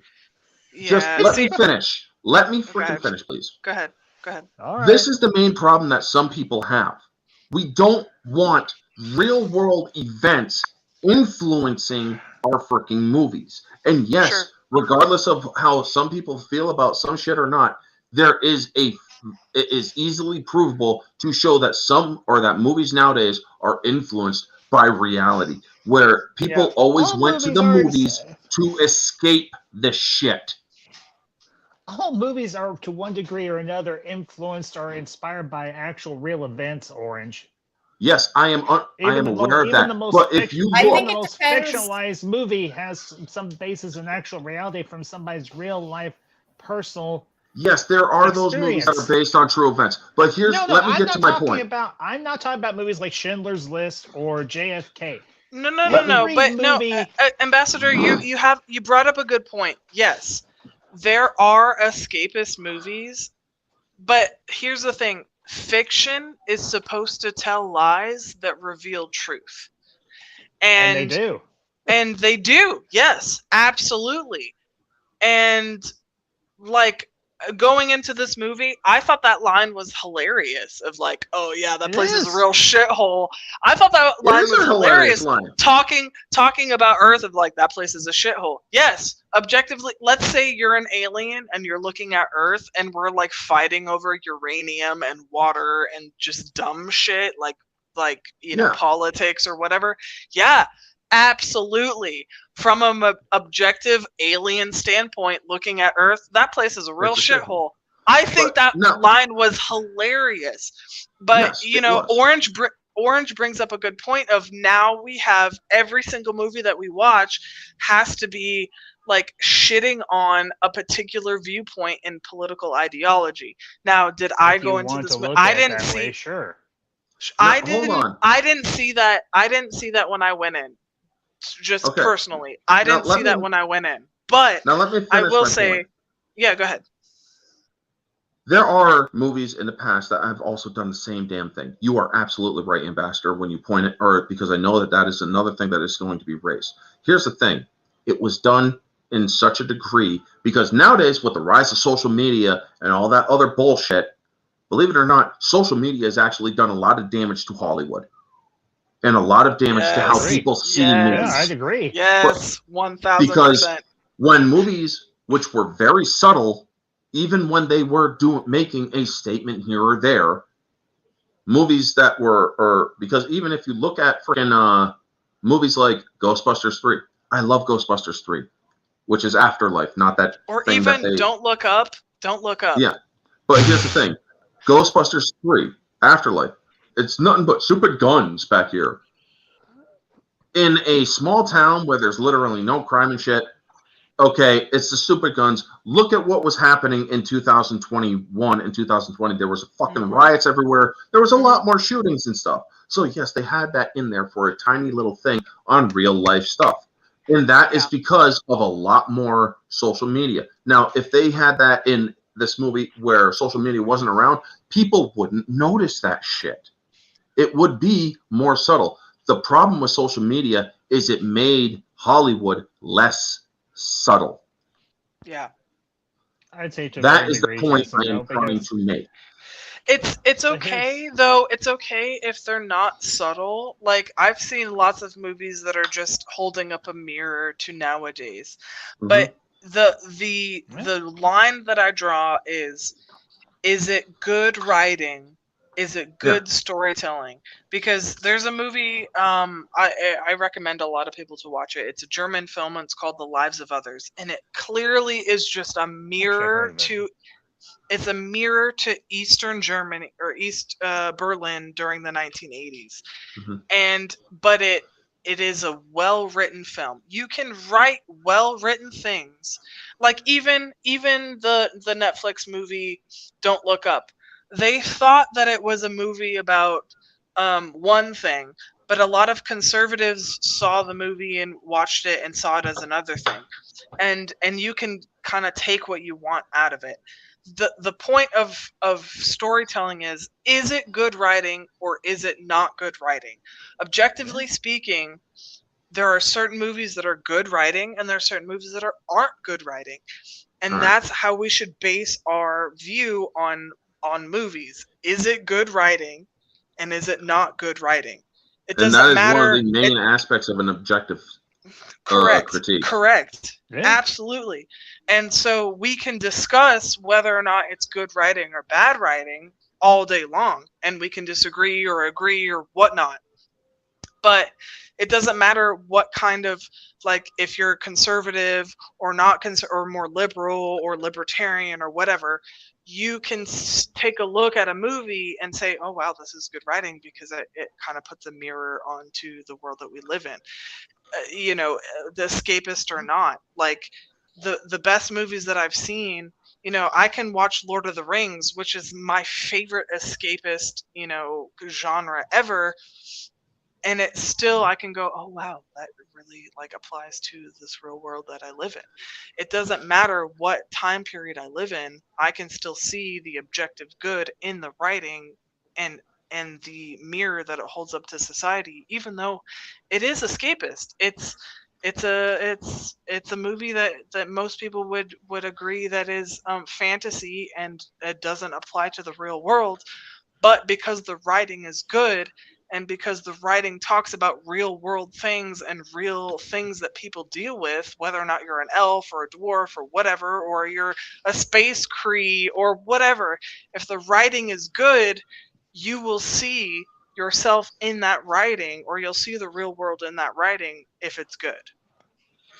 Here's the thing, Trinan. Yes, we all have different tastes, and that is great. That is what makes us a great species. But Yes. when there is a literal, well, not literal, but when there is a hive mind that is behind 80% of entertainment now, that all believe the same thing and actually want to push out people who have a difference of opinion,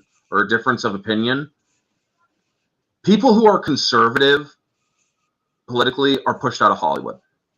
They are blacklisted because not even they just don't. conservatives anymore. It's happening to like actual like Yes. liberals. And, Yeah, and yeah, liberals who are absolutely. Like waking Drew up. Barrymore. Like, have anybody seen the news regarding Drew Barrymore? She got bullied. Absolutely. Or even But- Joe Rogan. He's not conservative by any Let me means. finish, folks. Yeah. Yes, some liberals who are actually speaking out against some of the stuff, they get bullied back into submission. Jason Amell came out against the strike. And after that was revealed, they freaking pushed him back, or they actually forced him to go onto the picket lines, or else they would cut his contract. Yeah. How is that fair? That's not. But anyway, let's get back to this movie because we've been talking about it for almost 2 hours and we've been going off on wild tangents. Trennan, I'm going to go back to the movie. If you're going off topic, I'm going to ignore your comments for now. I'm sorry. But we are trying to discuss a movie now. So she gets to Earth. She has her interactions and whatnot. We have the nice The train fight scene with the was granny. fun. The train scene was fun. That is the thing I'm going to right now because It was fun. I liked it. It Or was fun. a good story plot point here is where they're showing that the Skrulls imitate people. The Skrull bumps into the granny woman and then hides on the train as the granny. Now, also, Carol bumps into the same woman, and that is how she knows that this granny is a Skrull. And so she just freaking lays into her. And I remember during the whole thing, a lot of people it's like, what the hell? Or chances are the woman's a Skrull. Me? Yeah, I bought into a lot of shit back then. But the thing is, the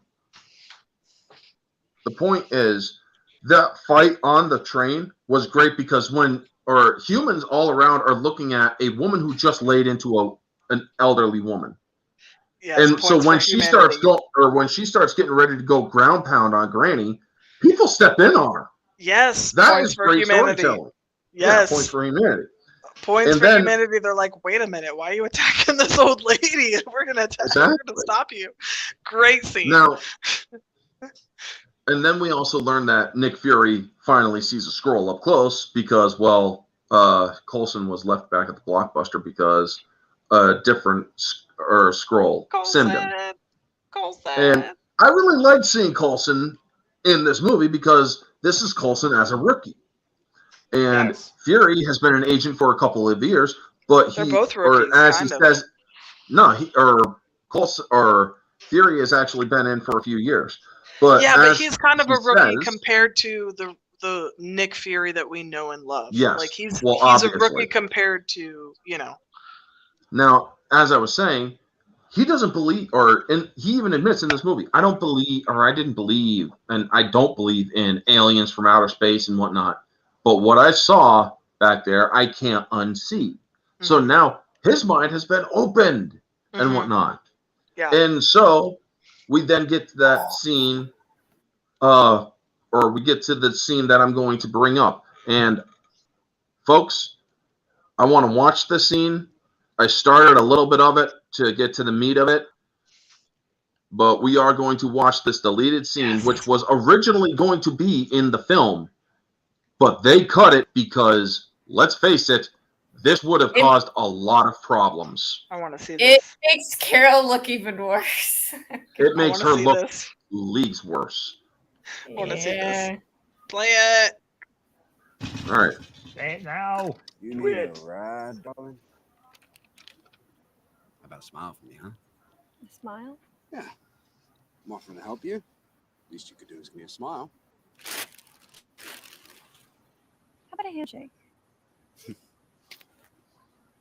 I'm Veers. People call me the Don. Wow.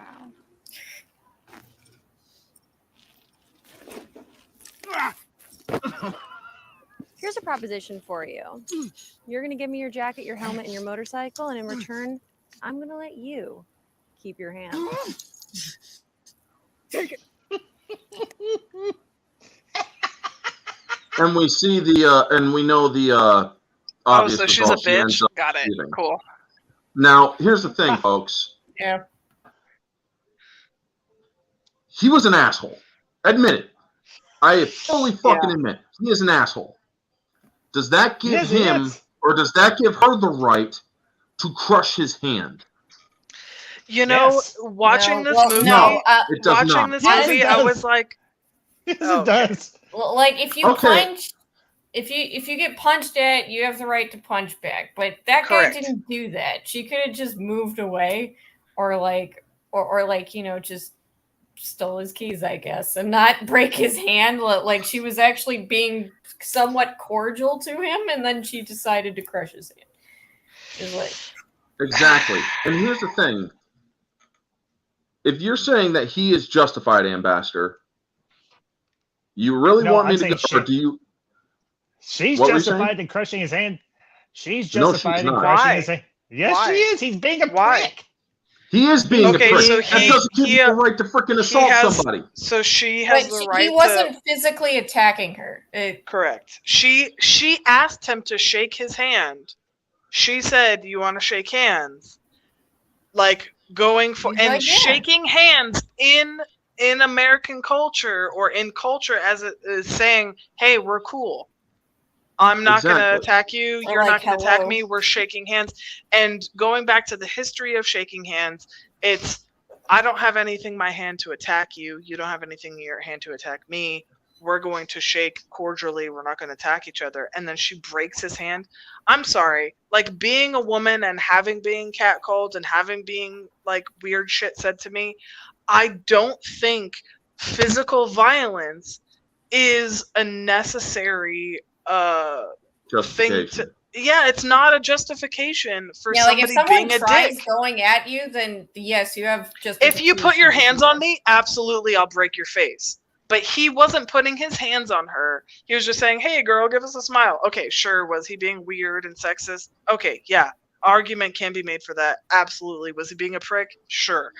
But even without this scene, before seeing this scene, he's saying, "Give us a smile," and he's being a little bit weird, and then she steals his fucking bike. Really? That's probably like a $1,200-$1,300 bike, $2,000 bike, whatever, however much money. Does being a prick really mean that you deserve getting your hand broken, going to, the hospital, paying for medical bills, or getting your fucking property stolen?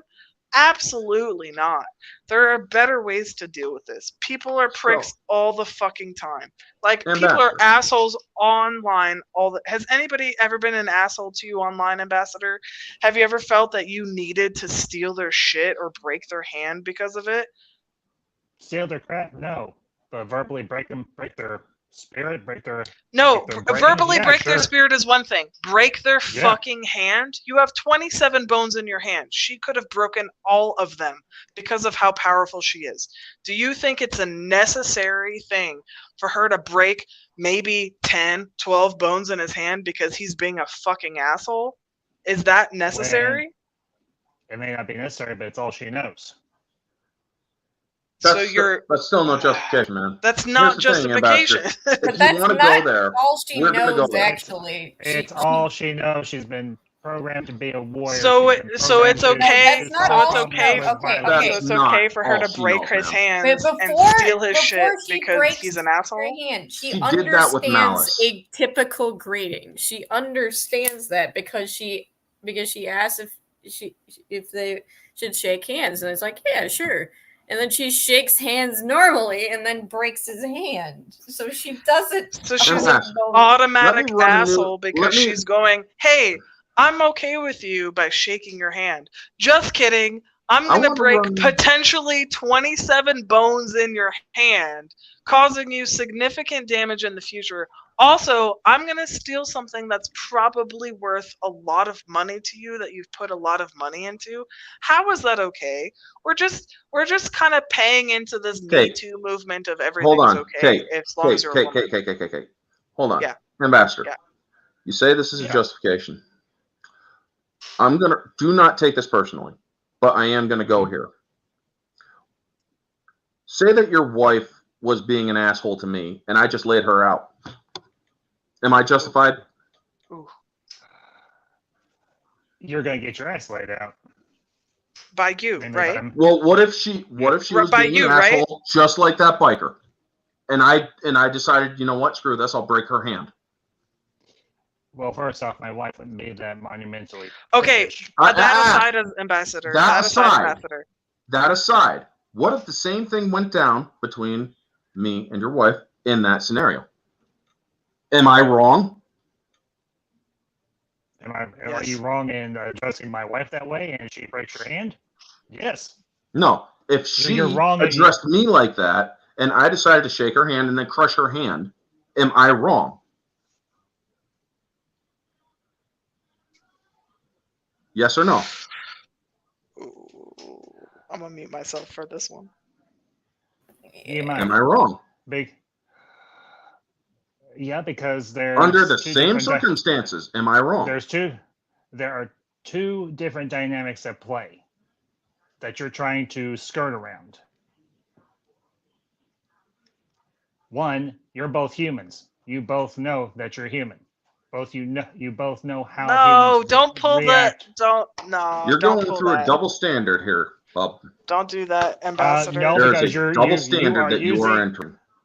You are using a fictionalized setting for a real life No, this is a setting. real life thing that happens, though. Being a woman, I will say that this is a real life thing that happens. A guy pulls up on a motorbike and says, "Give us a smile," and is just being kind of a dick. Is she justified in breaking his hands and stealing his things because he's an asshole? Because of words that he said? Is she justified in her actions that she does because of words that he said? Words can lead to actions just as easily as actions can lead to actions. So she's All right, we've made justified our in point. her actions She's because of She's words justified. that he said.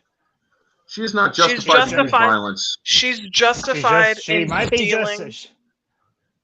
She might be justified to break his hand, but is she justified to steal his bike? No. He didn't put hands She's on not her. Why justified to do why her- is she justified in doing violence to him? He didn't put hands on her. Why is she justified in doing violence to him? She's not. Because she doesn't know how she doesn't know this. It doesn't guy. He's matter. complete No, total no, no, no. It doesn't Is matter, she- man. Is she he's a- I justified? think that's worse And because you- she doesn't know.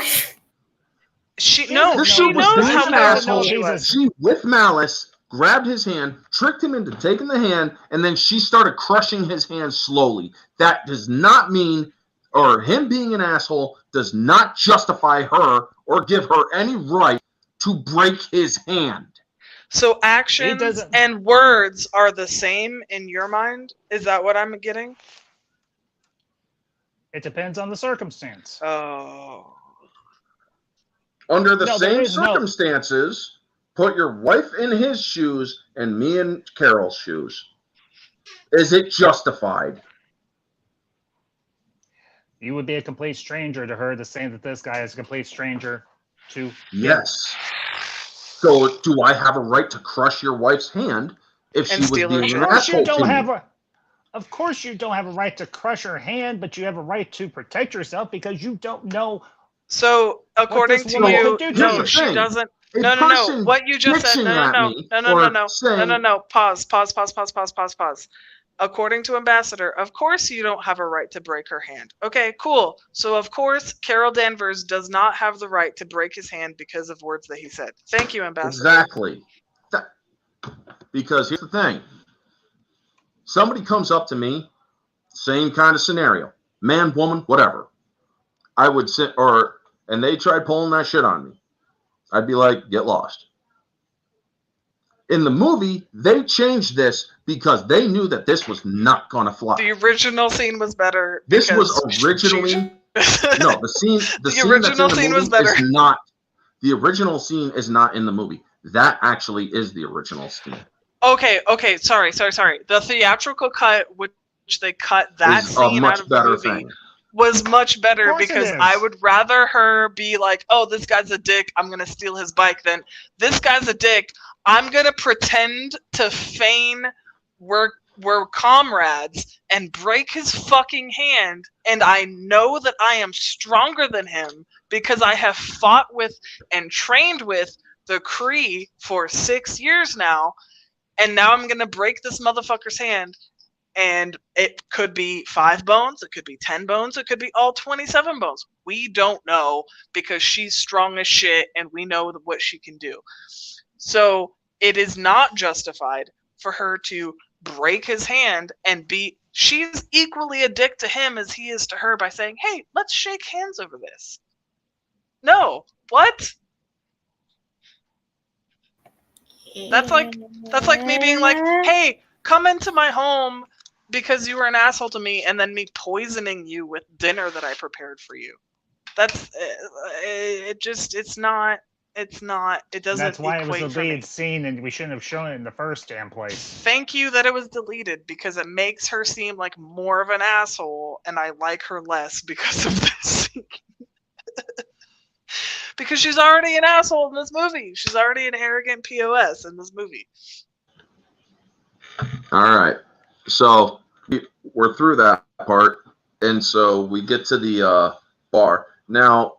Trinan asked earlier up, or pointed out that there was a Street Fighter arcade game in the Hell yeah, 90s references. Bar. Except here's the thing: when did oh no, Street did they fuck that up too? Fighter come out? This is going back to objective, folks. I will say I did enjoy all of the 90s references. Right? Like, that's the year this movie takes place. This movie takes place in 1995. However, the 6 years ago was 89. The Street Fighter game came out in 1987. So yes, that is actually accurate. I honestly thought that the Street Fighter game came out in 1990. Now, Trinan, nitpicking, no. This is not nitpicking. This is called objective standard. If you have movie mistakes, continuity errors, these are part of the objective standard of reviewing a movie. There are songs that are put in this movie that take place or that came out after the time period that this movie took place, that they have played. I do believe, what was that song that Kate was just singing? Desiree, you gotta be bad. You gotta be bold. You gotta be wiser. You gotta be cool. You gotta be. You gotta strong. be. You gotta be hold bad. on. You gotta All be right. bold. Trying to focus. I love that song. Plus, I also do not want to get pulled, or I do not want the stream pulled by copyright. Sorry. You're right. But wait, does me singing it count as copyright? Yes. Yep, sometimes, yeah. What? Depending. Yeah, even I've if it's off actually key and streams stupid? copyright struck for just. Wow. All right, so that one was 1994. What was the continuity, or what was the? I didn't catch there the was a song. continuity. I did like the 9 Inch Nails T-shirt and the like the grunge thing that they talked about. They even had TLC Waterfalls playing at one point when they're driving off with Nick Fury. I will say though, the kitten thing, I was like, oh, Like he gets his eye cut on like right above his eyebrow before his eye gets like actually like. That was a good misdirect. It was a good misdirect, yeah, because I was like, oh, is this how his eye gets fucked up? Nope, that's not that. Okay, because I thought it would have been cool if he's like disobeying directives from S.H.I.E.L.D. and being like his covert whatever self. Like the whole scene with them getting caught in that room and he's like, this isn't the welcome wagon.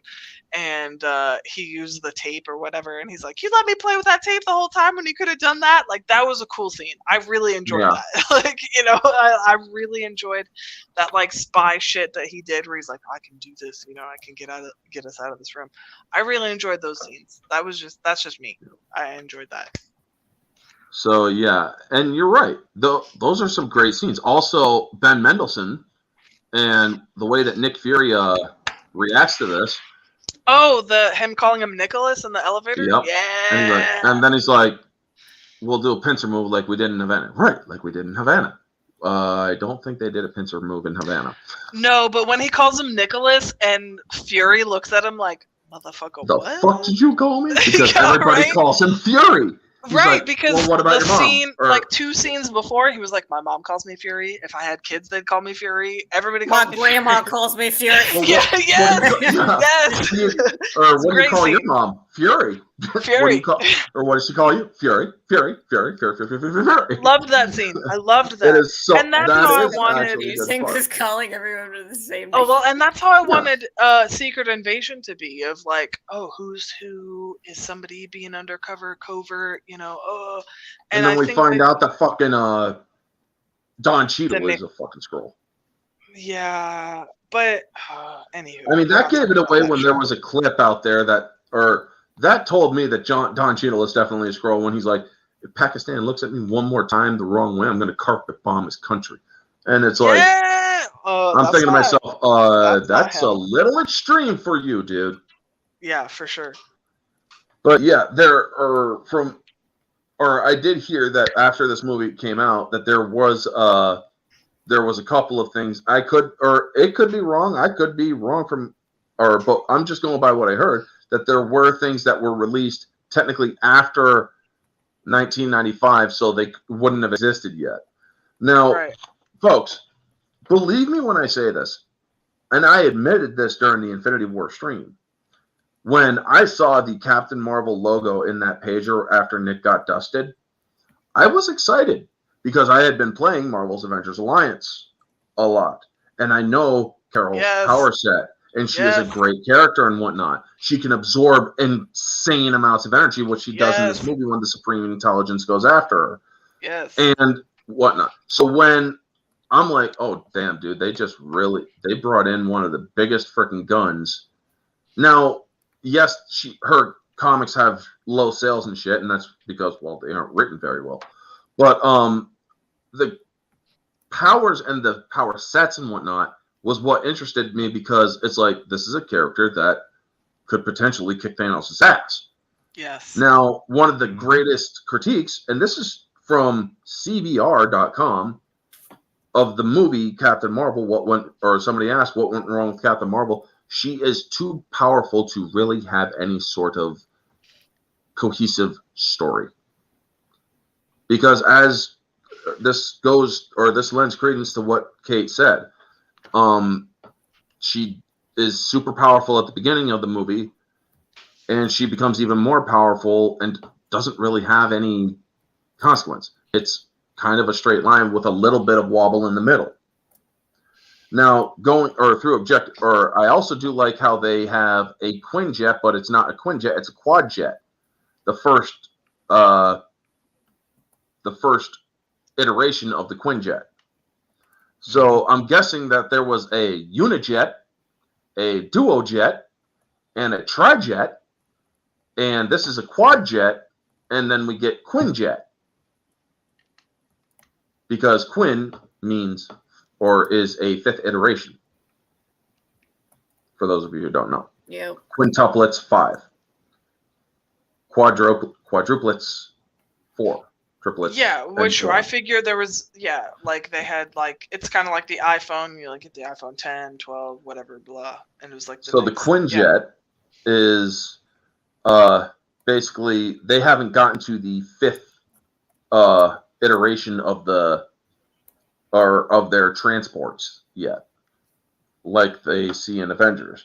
Now, we then notice that I like the fight between Fury and Talos, who's Sim's boss. He's like, was it something I said? He's like, I don't really need these glasses, but they do really complete the look. He actually gives his scroll voice. He allows the scroll voice to come through, which is nice. Yeah, I really like General Talos. He's amusing. The character is Ben Mendelsohn plays it great. Oh, he's a great actor. He's a great actor, and I liked that. Like, okay, we're gonna start the lore of this of like, okay, they can only get like recent memories, so they're kind of at a disadvantage, even though they're at an advantage of I can look like anyone, kind of like the Coulson scene where it's like, okay, I can figure out who you are if I just searched a little more, asked you a few more questions, kind of like the scene that we got with like the Kree have that too, where it's like we ask you like some personal questions, I guess. Right. They have a code. Yeah. They have a code system. Yeah. Right. Where it's like locked in their like subconscious. Dulad's character also like asks some personal questions to figure out that whole if you're personal right thing or between not. Fury I and thought that was cool. It's fun, yes, but it's also flawed because does Carol know all this personal shit of Fury's? No. I guess she's but that trying was to the see fun part. if he's a Skrull, then he would make something up that doesn't sound like it's from Earth or whatever. No, but Yeah. that was the fun part. Is like, Well, okay, honestly, we're dealing with serious shit, but also she wants to know something serious about him, and then he talks about like his toast being cut in triangles, and she's like, and he's like, did you really need to know that? And she's like, no, I thought that was anyway. cute. Like, I liked That is it. cute. Now here's the thing: there's no way she would know any of these personal details about him. What she was actually going on was how quickly he answered. Did you guys notice that? I did, because she had spent so much time with him already. Like, what she had spent like a whole day with him. Well, not a whole day. She'd only spent a few hours. Also, with like him. I guess like Skrulls would try to think about the answer. Yeah, that's what I was trying to go Yeah, off of. Like, because that like happens trying to later see if, on. like, it sounds like he's making something up. Because that happens versus later he's on. just talking about, like if you had asked Yeah, me his about life my story. life, I could Yeah. come up, I could tell you stuff about my life, versus if I was making up stuff about my life, I think you can kind of read that, Yep. I liked that. I liked that scene. Because later on, we have a similar situation where Jan Rog asks Veers, "Whose blood or who gave you the transfusion?" Boom. He shot him, or he shot the scroll right then because he realized you're not Veers. Veers knows exactly who gave the transfusion to her, which was him. So that is one of the things that if he hesitated in any way, she would have blasted her. And he's like, so how do I know that you're not a Skrull? Blast the machine. How does that prove to me you're not a Skrull? That's a photon blast. And a Skrull cannot do that. And I'm like, But he doesn't know that. but does he know that? Exactly. That's the thing. She was just showing off. It was just fun. Yeah, but It was that just also fun. goes back to her being arrogant. It is Prick, just I fun. guess. Sure, absolutely. Yeah, 100% right, Kitty. Is she just, her character arc is a straight fucking line through the whole fucking movie. The whole Ambassador, time. you still there? Yeah, I'm here. Anything you want to chime in? The scenes y'all mentioned, I liked. All right. Yeah, same. Because you're kind of uncharacteristically quiet now. But anyway, so they find, or I do like also that Coulson doesn't shoot him. That scene where Coulson hesitates and then protects them. And that actually is what leads Fury to consider Coulson later on to being his number 2 when he finally becomes director of S.H.I.E.L.D. Yeah, because he recognizes that he's able to go on gut and not just on orders. Yep. And also, she learns that Fury called it in because, well, that's his job. And they cut off the scrolls from getting out. And then she's like, give me that. Smack! What? Give me your communicator. You can't be trusted with it. Because she's like, you call him in, I know. But also, the CGI for the cat, when the cat is stuck in the quad jet during the G-Force scene, I'm thinking to myself, not the best CGI. You could have tightened that up a little bit more. But still funny. That was still funny. Yeah. Now, so they go to look for, or during this time when they're looking for Pegasus, which was also mentioned in the first Avengers movie. Also, it was mentioned in, I believe, either Iron Man 1 or Iron Man 2. Because he's like, I need information on Project this, that, Pegasus, and whatnot.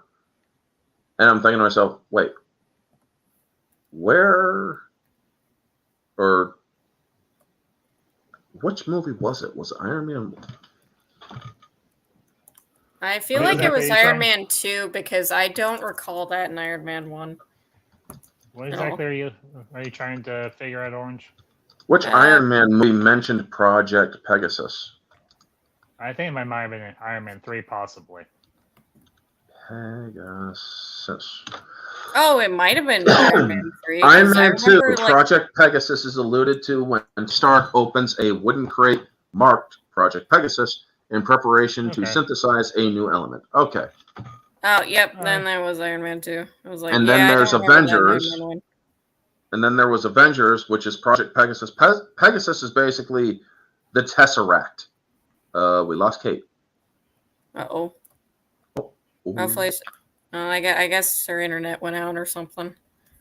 Either that or her phone died. But she'll be back, hopefully.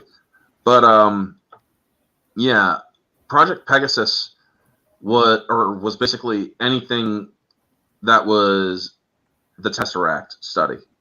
And there she is again, with her picture back. Well, wait, sorry about that. Out. I don't know what happened. And she's back in. Oh no, she's gone again. No, wait. Oh, she was in. Back. She left. Oh okay, no! There you are. Okay, now, you're back. Alone. Sorry.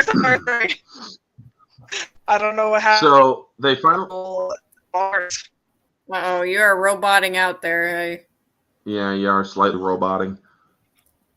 But so they finally get to Maria and Monica, and I gotta say, the girl who played Monica, the little one, she did it great. 10 out of 10. Yeah. Brie Larson, where her acting is not the best in the movie, there are some spots where she actually does handle it very well. She uses slightly more acting power. Yeah, where she's like, the kid, I'm not who you think I am. better. Yeah, with the kid, she is very good. Which is probably why she won the Oscar for The Room, because most of her acting was with a child. Yeah, she did that movie, or I fully admit that she earned that Oscar.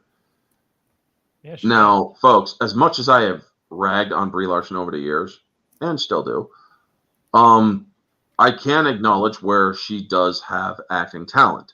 However, there were some scenes where very little acting talent, but some. She had very little acting talent, yeah. I think one of her scenes was when the Skrulls yelled at her and she screamed at them back and then punched one of them in the face. Yeah. I mean, because it's like. That's more funny than anything. Yeah. Well, it's meant to be funny. Yeah, it was a silly scene, and it worked well. Now, one of the things that I did like during that scene when she was breaking out was how she just started blasting to get the things off of her hands. But she realized, and this is the thing, folks, there's aspects of her that is Mary Sue. There are aspects of her that isn't Mary Sue. Her being able to just punch the fuck out of an entire ship and destroy it, kind of Mary Sue-ish. However, when she shows that she screws up and she's like, oh shit, where she's trying to, or she finally blasts her way out of those restraints on her, she realizes, oh shit, I just blew a hole in the freaking ship. Yep. Which was a nice touch. But it doesn't have any consequence because she's fine in space with her space helmet or without her space helmet. Very true, but she also doesn't know how to fly. Yeah, it's very strange. Like honestly, like I thought it's like, well, no. Well, I'm just like, okay, like in this movie with like breathing in space, I'm like, wait a minute, don't you need like your space helmet? Why? Yeah.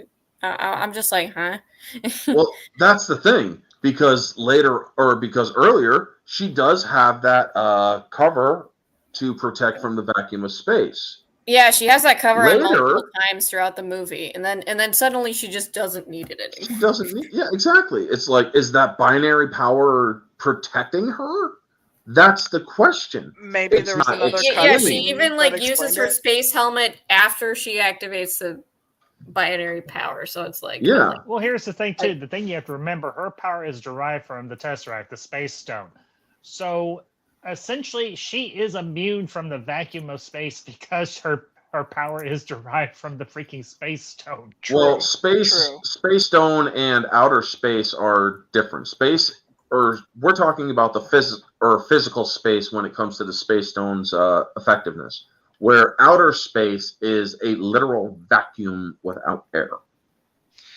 Yeah, but like, I'm willing to give her, she can survive in the vacuum of space because she's given the Tesseract's power. I'm willing to waive that. That's not something I want. Well, you know what I mean? Like, if I'm going to harp on something, that's not it. The Tesseract was actually hidden on, or because they were talking about the core and the engine when Talos says you destroyed the engine, you didn't destroy the core. So she got the question is, did they continue Zola's work with the Tesseract that built the core, or that built the engine from the Tesseract's energy? Because if you think about it, this does have a little bit of tie to Captain America. Yeah, it does. I guess, because because the Red Skull had the Tesseract. So. Sure, for sure. Like, but like, if we're talking about like space comic book movie science, I'm willing to give her she can exist a little bit of benefit of the doubt. Yeah, sure. I wish it could have been like explained. It's like, oh, I unlocked my power, now I don't need to breathe in space. Like I'm just like, but no, it's not that she doesn't need to breathe in space. But she unlocks the binary power and she still uses the space helmet. Yeah, but she doesn't have the mouth filter. Yeah, because she's still human. She's still Terran, but then she's kind of like the same way that she's unlocking Quicksilver and like they're Wanda. given powers from a stone. I'm willing to forego. Well, she was given powers from a stone, though, because that confused the heck. What's that? No, here's the thing. Carol was given powers from the stone. Wanda's powers, granted, I don't know how many of you have watched WandaVision. Her powers were amplified because of the Mind Stone. Apparently, because apparently she had the potential. She just never unlocked it. But that's her power is fucking with potential energy. Yeah. So warping potentials. Yeah, warping the odds. So she can literally do anything. Hey, you sitting in your room, there's a 0.0000001% chance that you're going to just spontaneously combust. She could turn that up to a 99.9%. Yeah, obviously. So I'm willing to give Carol Danvers. I'm willing to give Carol Danvers she can breathe in space or not be affected by space, like we've seen in Guardians of the Galaxy, where they need, you'll die in space. I can't give her, So I the can't give her question- the benefit of the doubt on this. Like, I'm like, this is weird. So the question is it an objective flaw where she used to have to rely on the energy over her mouth area and later on doesn't because she's surrounded by energy? Is that an objective flaw because it's not fully explained? Yes. Correct. No. Yes, it is an objective flaw because it's not explained. It's not a flaw because of a, yeah. Yeah, It's it's not a just flaw a because of normal the movie idea of it. release. It's just like, I don't know what the frick happened that made her able to breathe in space. Yeah. Objective flaw in terms of the story. Yeah. That's what I'm saying. Is it an objective flaw? It is an objective flaw because they didn't explain it. Yes. Yeah. Yeah, All right. I think So- I would agree. Objectively speaking, yes. And I think because they didn't explain it, yeah. So then we finally get to Maria's house, and they're explaining stuff to her, and then they see that Talos shows up, and she thinks that this neighbor who's kind of excited that this weird jet is out front, and she's just disparaging him very kind of poorly. It's like, come on, man. I mean, I get that you're very suspicious about everybody, and yeah, I understand that, but the way that you are just, she overplayed it. Brie overplayed that a little bit in my opinion. So that's a subjective. I think that acting was a little bit overdone because she's just really, not going to say man-hating, but I am going to say that she was I just think that it was a little bit overdone. So then we realize that Talos Came off just, too strong, I guess. Yeah. Thank you. And so then we realize that Talos is right behind him, and also his science guy, Maria. And that was creepy, man. The way that fake Maria just looks slowly over in the house. It's like, it's like, what the fuck, no, thank dude? you. That is, Oh yeah, that was that's creepy. an Like it's that's just an like, oh, it who are moment. you? that is an it moment. Yeah. And then like you look over to the side and like there's another Maria playing the vodka, and I'm like, oh, I mean, Jesus Christ. I almost want to create a cut where they look out and they see the fake Maria, and I want to take the thing from It where it's like, and put it right in that scene when the fake one looks back in the house. I just think that it would be such a great freaking. Oh, by the way, folks, I do want to point this out. I noticed that when we were once we started focusing on positive aspects about this movie, we almost lost half of our audience. You know what? Doesn't matter to me. But I am going to note it because I have a theory about it. I'm not going to share it, but I do have a theory about it. But anyway, getting back to it. The theory is that this movie is shit. No, the theory is we're not shitting all over the movie or basically saying, the movie is a fucking piece of shit and that's all there is to say about it. No. Yeah, and I am looking know at that this from that's an your- objective yeah. standpoint, folks. Yeah, Honestly, I know that this is how you're the only reviewing it. MCU movie, at least the ones I've seen, like that I would absolutely just roast the heck out of because it's just that bad is probably Ant-Man 3, and that's about it. Yeah. So getting back to it, we then see the cat come in. And he's like, "How did that thing get in here, man? What, you afraid of cat? That ain't a cat. That's a flickin'." And it's like, yeah. I love Goose. It's so cute. Originally, some fun information for you all. Goose's name in the comics isn't Goose. It's Chewie. Cat. It's Chewie. It's Fergan. I figured that they did that on purpose because I don't know about you guys if you notice the at least in the scenes with Carol and her flight days, it was very Top Gun-y. Mm-hmm.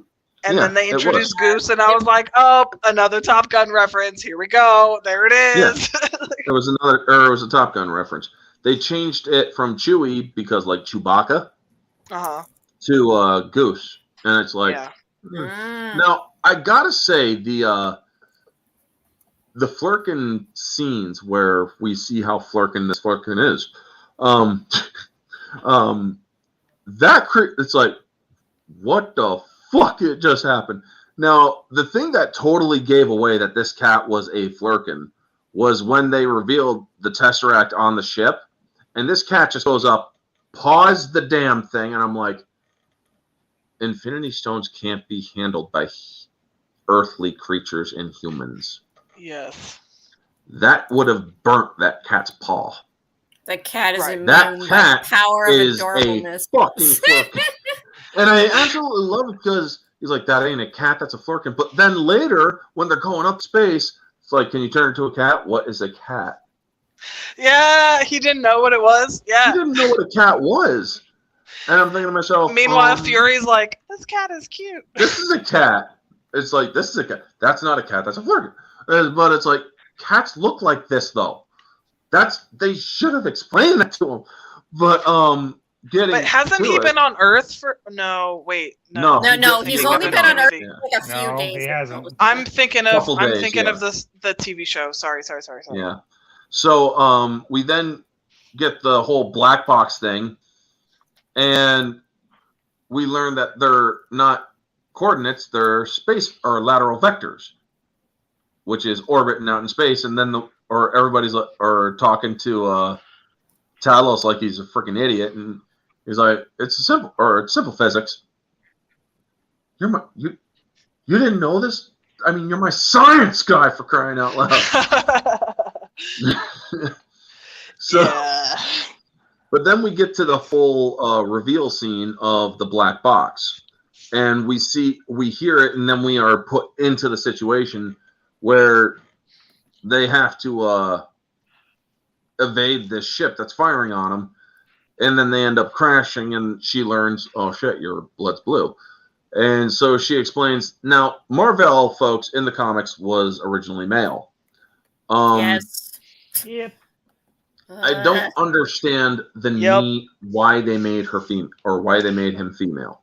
Because believe all women and hashtag me too and Because hashtag I stand with female her. empowerment, I guess. And the future is female and the force is female. Get with it, Orange. Come on. It wasn't that obvious Ambassador. yet, but yeah, Marvel was starting to go down to that. I want to know Ambassador's thought on this. Why do you think they made Marvel female? Hell if I know, but it doesn't bother me. It's Annette Bening. She's a good actress.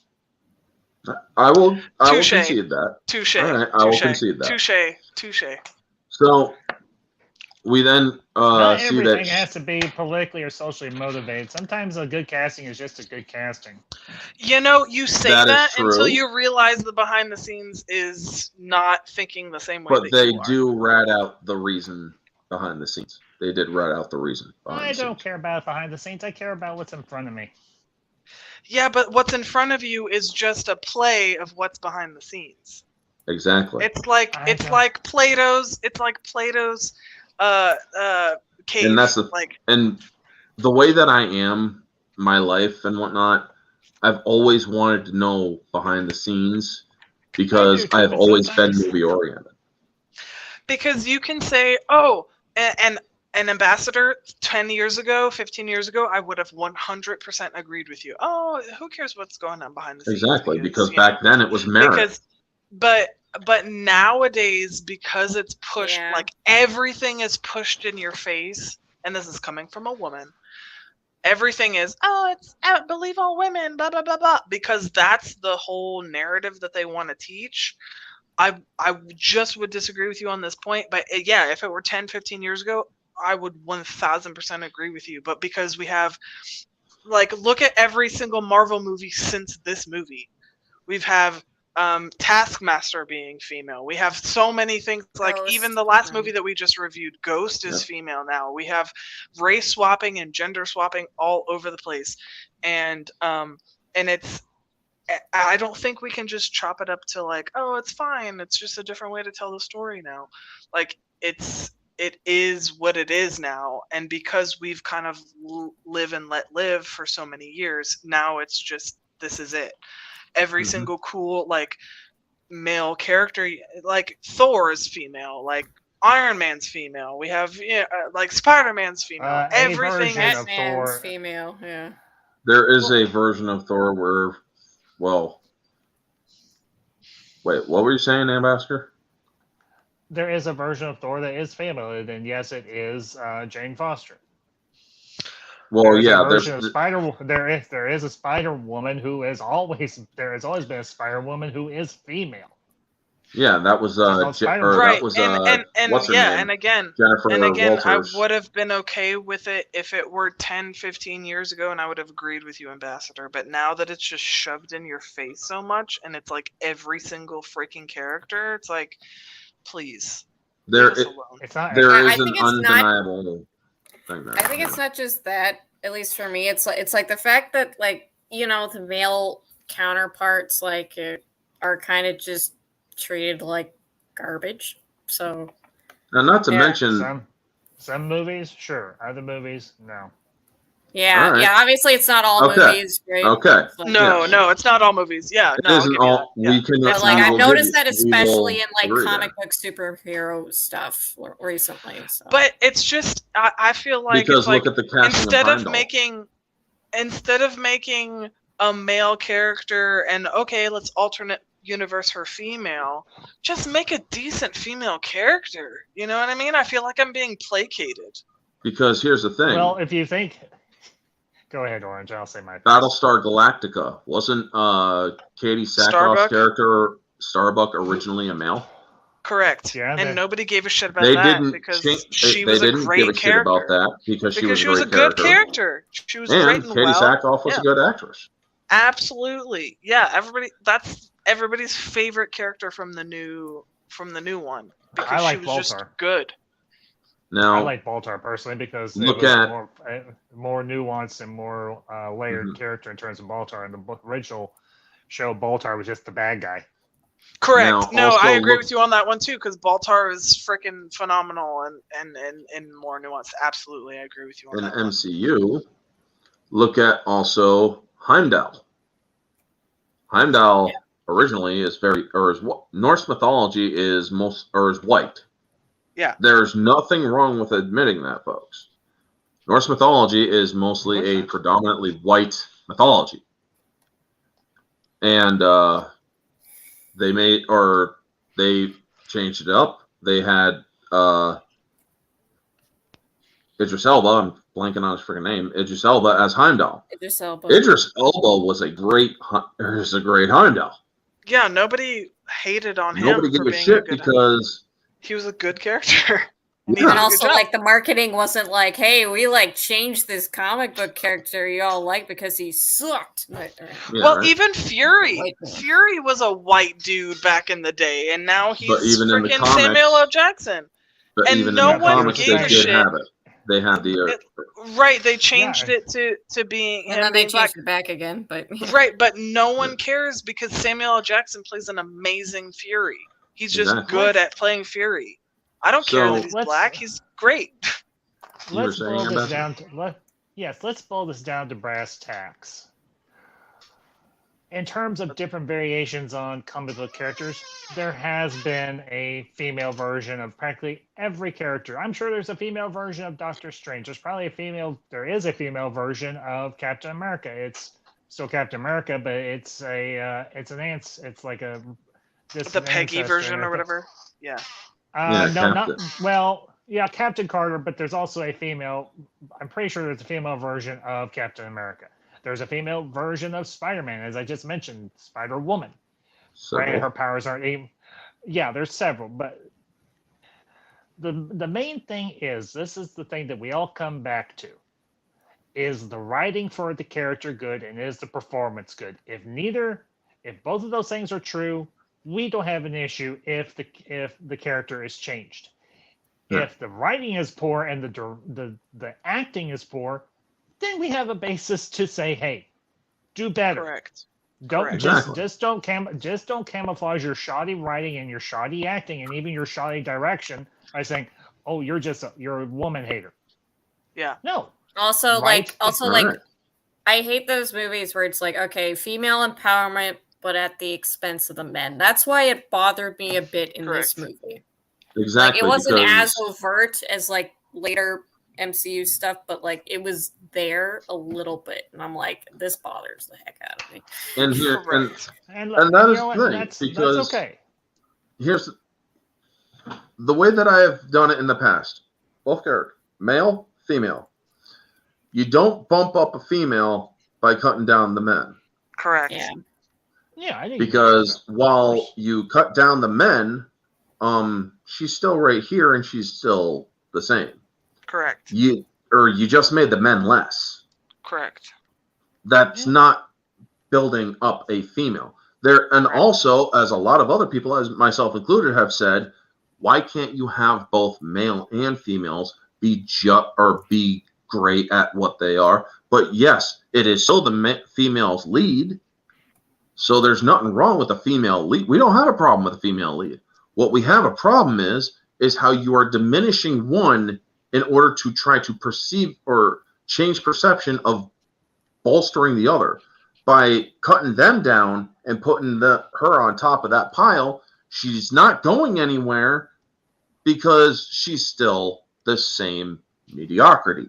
Or giving male characters the traditional hero journey of, hey, I'm learning, then I mess up, then I learn from my mistakes, and then I get better. And then we're given female characters like Rey Palpatine, where she's just great and she doesn't have to fucking learn anything. Or fucking this fucking girl in Captain Marvel. Oh, I'm just amazing and I'm overpowered, and the only thing I had to learn was that everybody was holding me back and I'm actually stronger than I actually am.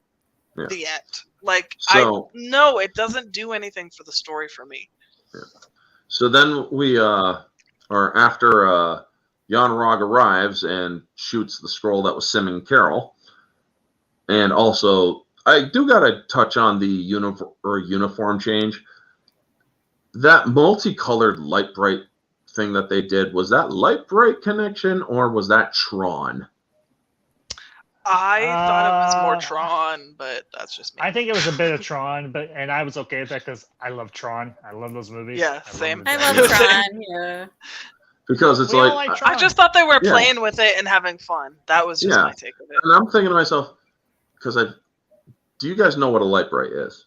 Yes, I played Yeah, with those all the time as a kid. yes. I love those things. And, God, I miss those things too. They should really bring them back for kids nowadays.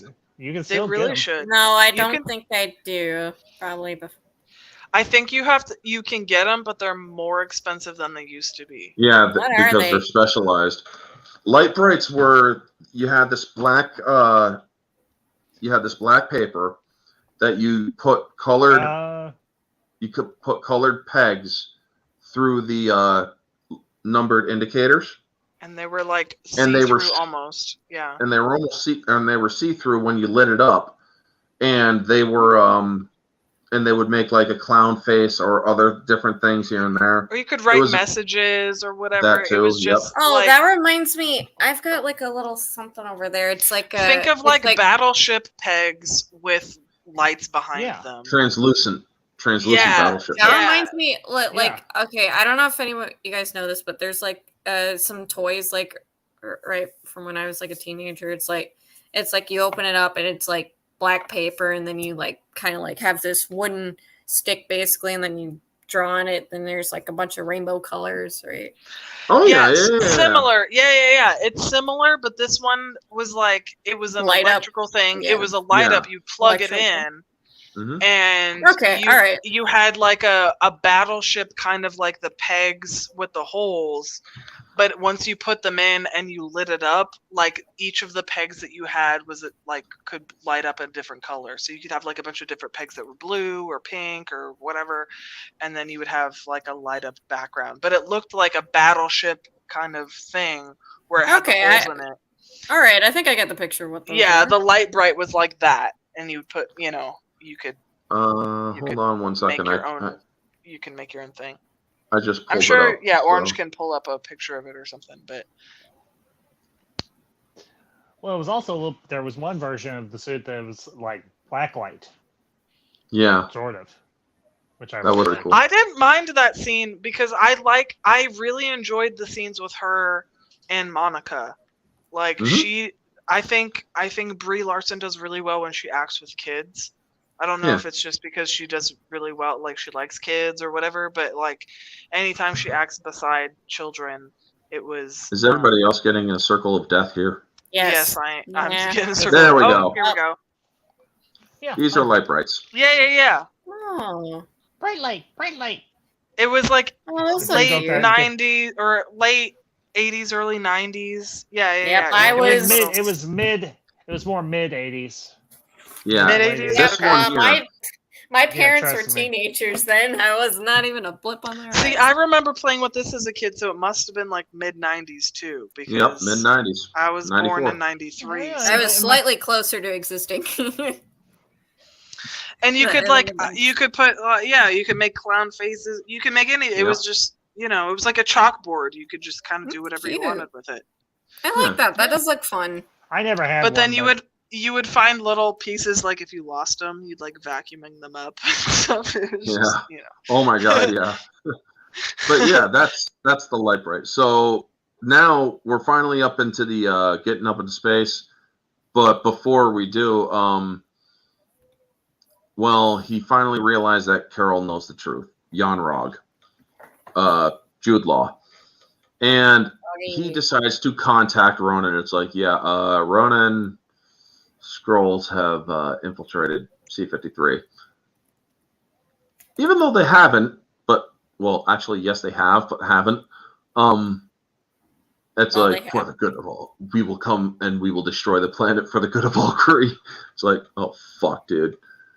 So it's a nice setup there. And so then we get up to the space Imperial cruiser that's a lab. Because it even says it's like an Imperial cruiser class. And I'm thinking to myself, they gave her a big old freaking like a warship kind of to be a laboratory? Huh. So she must have been like high up and trusted with stuff. Oh, yeah. Because she Oh. was doing weapons research. Yeah, there was what like a made- bunch of like clearance stuff for like Project Pegasus. So Well, what made the me Kree, question the ship is a Kree warship class. It's an Imperial, right a Kree because it Imperial said warship. it on the Oh, I suit thought or you were whatever. talking about something else. I'm right. No. Well, what made me question things like is okay. So we already have Ronan is aware of Earth, of Terra or C, whatever you want to call it. C-53 is what they call it. C-53. No. So we already have Ronan before he's destroyed or before he's taken down by The Guardians. later on. Why doesn't he attack Earth in that movie? Why does it, like that? Oh, that was the only question I had. Is like, Well, okay, so he they're aware of said- Earth. As he They're says, we'll be back for the woman. Now, what I'm guessing is it was shortly after that it was because he was getting too extreme that he couldn't go back to Earth or to finish what he wanted to do. Right? Wasn't he kicked out of the Kree? He was kicked. He was removed Yeah. from the Kree because he was too radical. He was too radical, but like, wouldn't he just go straight to Earth Yeah. No, instead of because he was then put Xandar? into exile. He was then put into exile. But then, But Earth is Xandar outside is of more Kree. Is more outside of Kree protected than territory. Earth. Yeah. Xandar is a lot more protected because they have Nova Corps. Exactly. So wouldn't he? He attack Earth? only wanted to go back, or he only wanted to go back to Earth to go after the woman, the weapon. Why The not weapon the was her, Tesseract? because the Tesseract, they weren't aware of the Tesseract. Or- Well, I stand corrected. The Supreme Intelligence. If Yeah. Ronan had any connection to the Supreme Intelligence, he would have known that the Tesseract was probably there. That's what I'm Yeah, saying. yeah, is, that's like what this I'm movie thinking just too, made me 'cause he's- question. Yeah, A he's lot of higher things all the up time. too, so he would know this stuff, right? He's one of the like Jan accusers, Rog yes. has a like, or at least from what I understand of the Kree hierarchy, Jan Rog or whatever his name is, He has a lower clearance than Ronan. Right. And he knows about the He's Tesseract. lower in the caste system, yeah. Right, Yeah, and that's he knows why about the Tesseract, so I would assume that Ronan does as well. And Ronan higher is up. directly working under Thanos, which we know from other movies. Only in Guardians of the Galaxy. In Captain Marvel, he had not made his bargain with Thanos. Yeah, he No. hadn't. But, Okay. but fair, yeah, fair. I think he would have known about the Tesseract. I'm gonna be real. But like, He if would he have had known known about the Tesseract and then he knows made a Infinity bargain Stones with Thanos. exist. He knows Infinity Stones exist.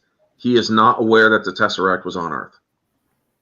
But Jan-Rog did, or at least like in the laboratory. Yes, Jan-Rog was aware, but he didn't have any contact with Ronan as we know of. It just seemed like, to me, weird oversight of, It is. hey, Yeah, this because guy this who's was specifically Jan-Rog's working mission, for, he's right? working for the guy who's specifically looking for these Infinity Stones, and he should have known about at this least goes Infinity to work Stone. with the guy. Correct. Yeah. Later on goes to work for the guy who's looking for Infinity Stones. He's involved in the conflict on Earth that involves the Tesseract, and yet, he doesn't know because convenience. I don't know. It just seemed... Now, Actually, yeah, you pointed it out, and I'm like, yeah, that is weird. It just So- convenient.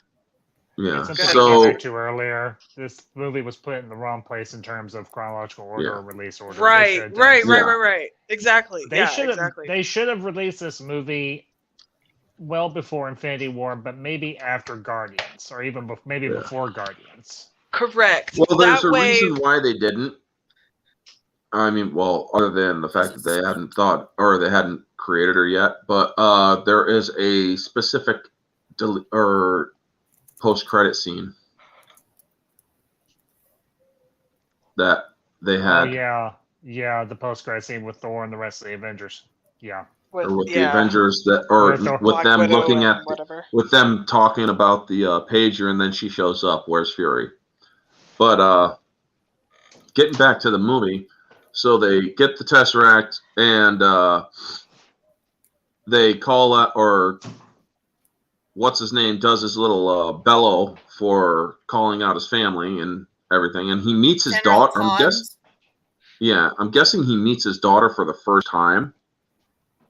Right, because it's been like years. It's because remember, they were destroyed, or their planet was destroyed, and so I will fully admit that because we did skip over it.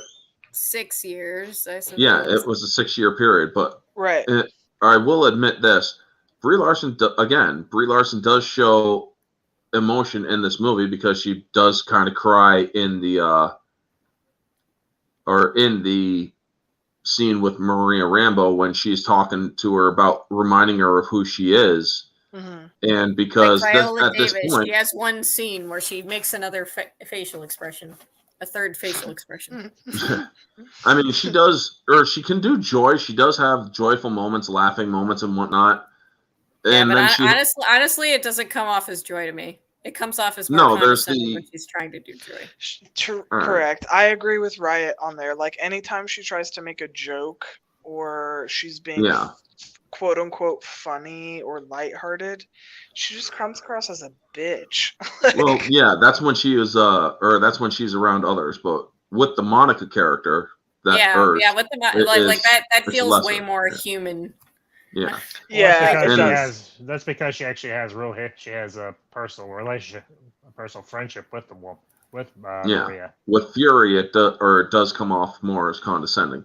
Now, and like everybody else. But the thing is, objectively speaking, this does have a crisis moment where she is very confused because after she listened to the black box and everything, she's like, I don't even know who I am. You don't know who I am. I don't even know who I am. And she's also like, no, you're going to use it to destroy us. She's back and forth between what she believes she is and what she only knows of what she is. The Kree warrior that she grew up being versus or that she remembers being versus the person she doesn't remember being. There is a nice moment there. Right. And then it falls to the wayside. It really does, because she goes back to that arrogant self. Yeah, because she was told moment. how amazing she is, and that's that. And then Yeah. okay, I'm fine. So is it the acting, or is it the directing and the writing? And that's kind of I think it's the writing. It is too. the directing and the writing. Yeah, it's the writing as well. That hurts it. Because I don't know if Brie Larson's just insufferable and that's just the way that she is. I don't know if people want me in another movie. Do they want me in another movie? Like anytime you see her in a thing, you're like, wow. She is so insufferable, but honestly, like Monica's character does say that, like, oh yeah, you're super amazing, and then she gets over it immediately. So that is also the writing as well. Right. Yeah. Okay. But when it comes to like Captain Marvel being joyful, I think that is also Brie Larson just not being able to like be funny. At least that's my opinion. Well, she was fine in 21 Jump Street. Like she can do comedy. She only had like a few lines though, right? And she was actually good in Fallen Skull Island. She was good in Fallen Skull Island, but that wasn't a funny movie either. Here's the thing. So. We know that she is a crusader for women's rights, right? We know that she is. Back in the 70s, that's when that was perfectly appropriate. So her doing the whole, what, you got a problem with women doing this and that and the shit and whatnot? That was actually a more appropriate time, the 70s, than 90s, 2000s, and so on, because women had already had their success. Moment in the sun, yeah. And whatnot. But getting into the film, the reunification between the Skrulls and whatnot, and him just forgiving her, obviously everybody else is going to forgive her because, well, that is the general. However, again, I do reiterate, it would have been better if there were some who were distrustful of her out of some of the surviving Skrulls, because this woman had taken part in the Skrull genocide.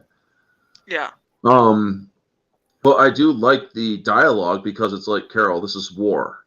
It is an ugly war, and you couldn't have known, which is from Talos, and it's a great thing. Also, Talos now meeting his daughter, you see how much he wants to keep her away from it. When the Kree show up, he immediately gets in front of his daughter. He's like, these are children, or these are women and children that you can see they're clearly no threat. Just let them go. Right. And also later on, when he's simming Blue Boy, he tells his wife, like, I'll cover the her child's eyes. Like, doesn't work too well, but still, it does for the most part. And I do like that. It's like species, Flurkin, threat, high. Species, male, or human male, threat, little to none. And it's like, that thing's clearly busted.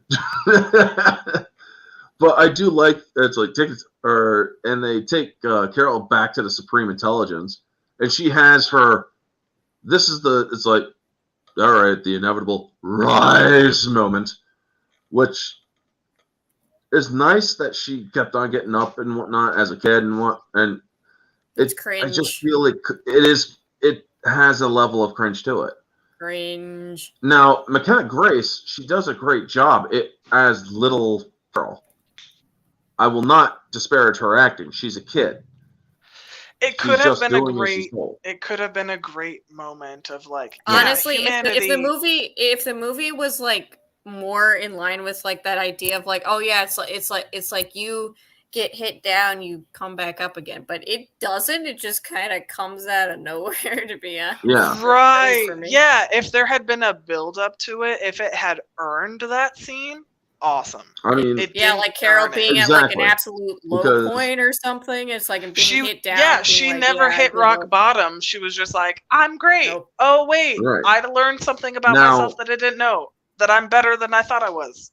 because of that, there is a line. I've been fighting with one hand behind my back all this time, but what happens when that doesn't have the same impact because she doesn't have any real consequence and whatnot. Yeah. But however, her absorbing the energy from the Supreme Intelligence when she starts trying to blast her, she's absorbing all of that energy, not to mention in the real world, she's also absorbing energy from the ship itself, which makes her go into binary mode, because you can also see in the construct with the Supreme Intelligence, the world's collapsing around her, which is interesting. Because that is Carol Danvers' power. She can absorb nigh infinite amount of energy. Except just not the only energy in the universe from the Power Stone. Exactly, because that is way more powerful, but we'll get to that when we do Endgame. Yeah, I know. And so then she goes Super Saiyan in front of everybody, and yes, I say Super Saiyan because her eyes glow, her freaking hair, or she's got the aura. No, for real, Super Saiyan, for real, yeah. I mean, also supersonic. Fun thing, folks. There was a Android 18 from Dragon Ball Z versus Captain Marvel. Guess who won? I know. Android 18. Yes, we know. Because that Android 18 killed her. Android 18 killed her. I mean, haven't they done the math on like Goku going Super Saiyan could beat Superman or whatever? Yeah, they did that, but I fucking destroyed that. Oh, really? They did it twice, and still they had Superman come out winning because except here's the thing: they didn't have all of the frickin' data, because small tangent here, folks. Superman, even in his golden all-star form, can heal instantaneously, pretty much, almost like nanoseconds. Except when you're hit with a Hakai or the Destroyer's Blast, Goku knows that technique. Yeah, he can actually channel and use that instant kill, because what happened to Zamasu when Beerus used it, he was completely atomized instantly. So yes, if Goku uses the Hakai against even All-Star Superman's dead. Yeah. It's just because they're biased, essentially. Yeah, it's because Death Battle. No offense to them. Death Battle, you guys were biased and you didn't use all the data. I like Death Battle. I watch them all the time. Same here. However, anyway. I will give something that Stan Lee has said, where people will ask him like, who will win in a fight, Spider-Man or the Hulk, and he's like, whoever the author wants. Whatever the author wants. The author. Right. And so like I will give people that of like, oh, if you cross, like whoever the author wants to win the battle, character to win. Right, and you can put them in a specific set of circumstances for them to win or whatever, but like and that's why I don't get too hung up on like who would beat who in a battle, just because like even like the guy who wrote freaking all the comic books we love was like, whoever the writer wants to win will win. Also, we do got to go back to the Stan Lee cameo, because we did love him. On the train before the fight with the old woman. He's reading the script for Mallrats. I know. Yeah, I love it. Yeah, he was. Movie. And you see that she gives him a small smile there and whatnot. But I liked the tribute to him in the beginning, and then that thing where she's like looking for the scroll and like just gives him a smile. Like I was touched in the theater when I saw that. I mean, she gives him a smile, but not the Dawn. But it was the last time that we're gonna see him, unless they CGI him into the, They had her. He was able to do all of his cameos for Endgame, and he even did one for Into the Spider-Verse. Sure, yes, yeah. Yeah, he sure did. For me, like, God, like CGIing dead people feels so weird. It does. It really does feel weird. It really does. It does. Flash. Oh, CG. Or like Christopher The what? Reeve and the Flash. The yeah, like- Flash. Yeah. Oh, the Flash. You mean the crash or the trash? Yeah. Or the- yeah. I still I mean, haven't seen it, and it's on It's like- HBO. Don't. and I I'm don't like, Save your money. because I never No, watched it's- it. no, it's on I didn't see it HBO. in I don't theaters. have to pay it. I already paid Don't for watch HBO. it. Right, Don't okay, watch it? wait, Don't. I don't. waste your Even time. if I told like here's the movie for free, I feel like I still wouldn't watch it. There I was- haven't, and it's been on HBO for like weeks I've- now, and I'm like, I've I don't seen it, really know if and I I wanna will say watch it. this. If you're morbidly curious, watch it. I will say this. Maybe- There Don't. is one scene in it that is pretty interesting. It's, but I'm not gonna- You're but selling I'm it not- for me. I'm not going to say what it is. You're going to have to The watch it for baby yourself. in the microwave. Back to the movie. No. Back to the Captain Marvel. Let's get back to No, that. there are no interesting scenes. It's all crap. Back to the movie.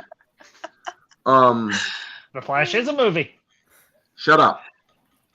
Anyway, so we get to her Super Saiyan mode, and she breaks out and whatnot, and then we get to I'm Just a Girl fight between. I'm just a girl. Oh, sorry, I can't sing. Yeah, because- honestly, Yeah. that soundtrack, I was like, why are you playing it during this? Of all things. I mean, I'm thinking to myself, this there would are be a better- score moment. no doubt songs for this. I mean, this would be Like- a score moment, not a song moment. Yeah. correct. Or just like a better chosen song. Like Yeah. I Like, I'm would have like, been why are okay you with a playing this 9 Inch upbeat, Nails peppy- song. She's Yeah, been wearing a 9 Inch Nails t-shirt for like an Yeah. hour in the movie. And then all of a sudden she's like, I'm going to go Super Saiyan. It's like, come on, 9 Inch Nails. Let's go. Oh, no, it's Yeah. no doubt. Never mind.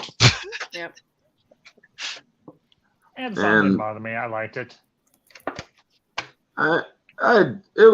It's I like I'm the not- fight, but not the music choice. Yeah, I feel that it was more of, objectively speaking, this is a scene that would have had more of or more of the score rather than a song, because you got to show some seriousness of the situation, because this is a fight between her and the others and whatnot, her old team.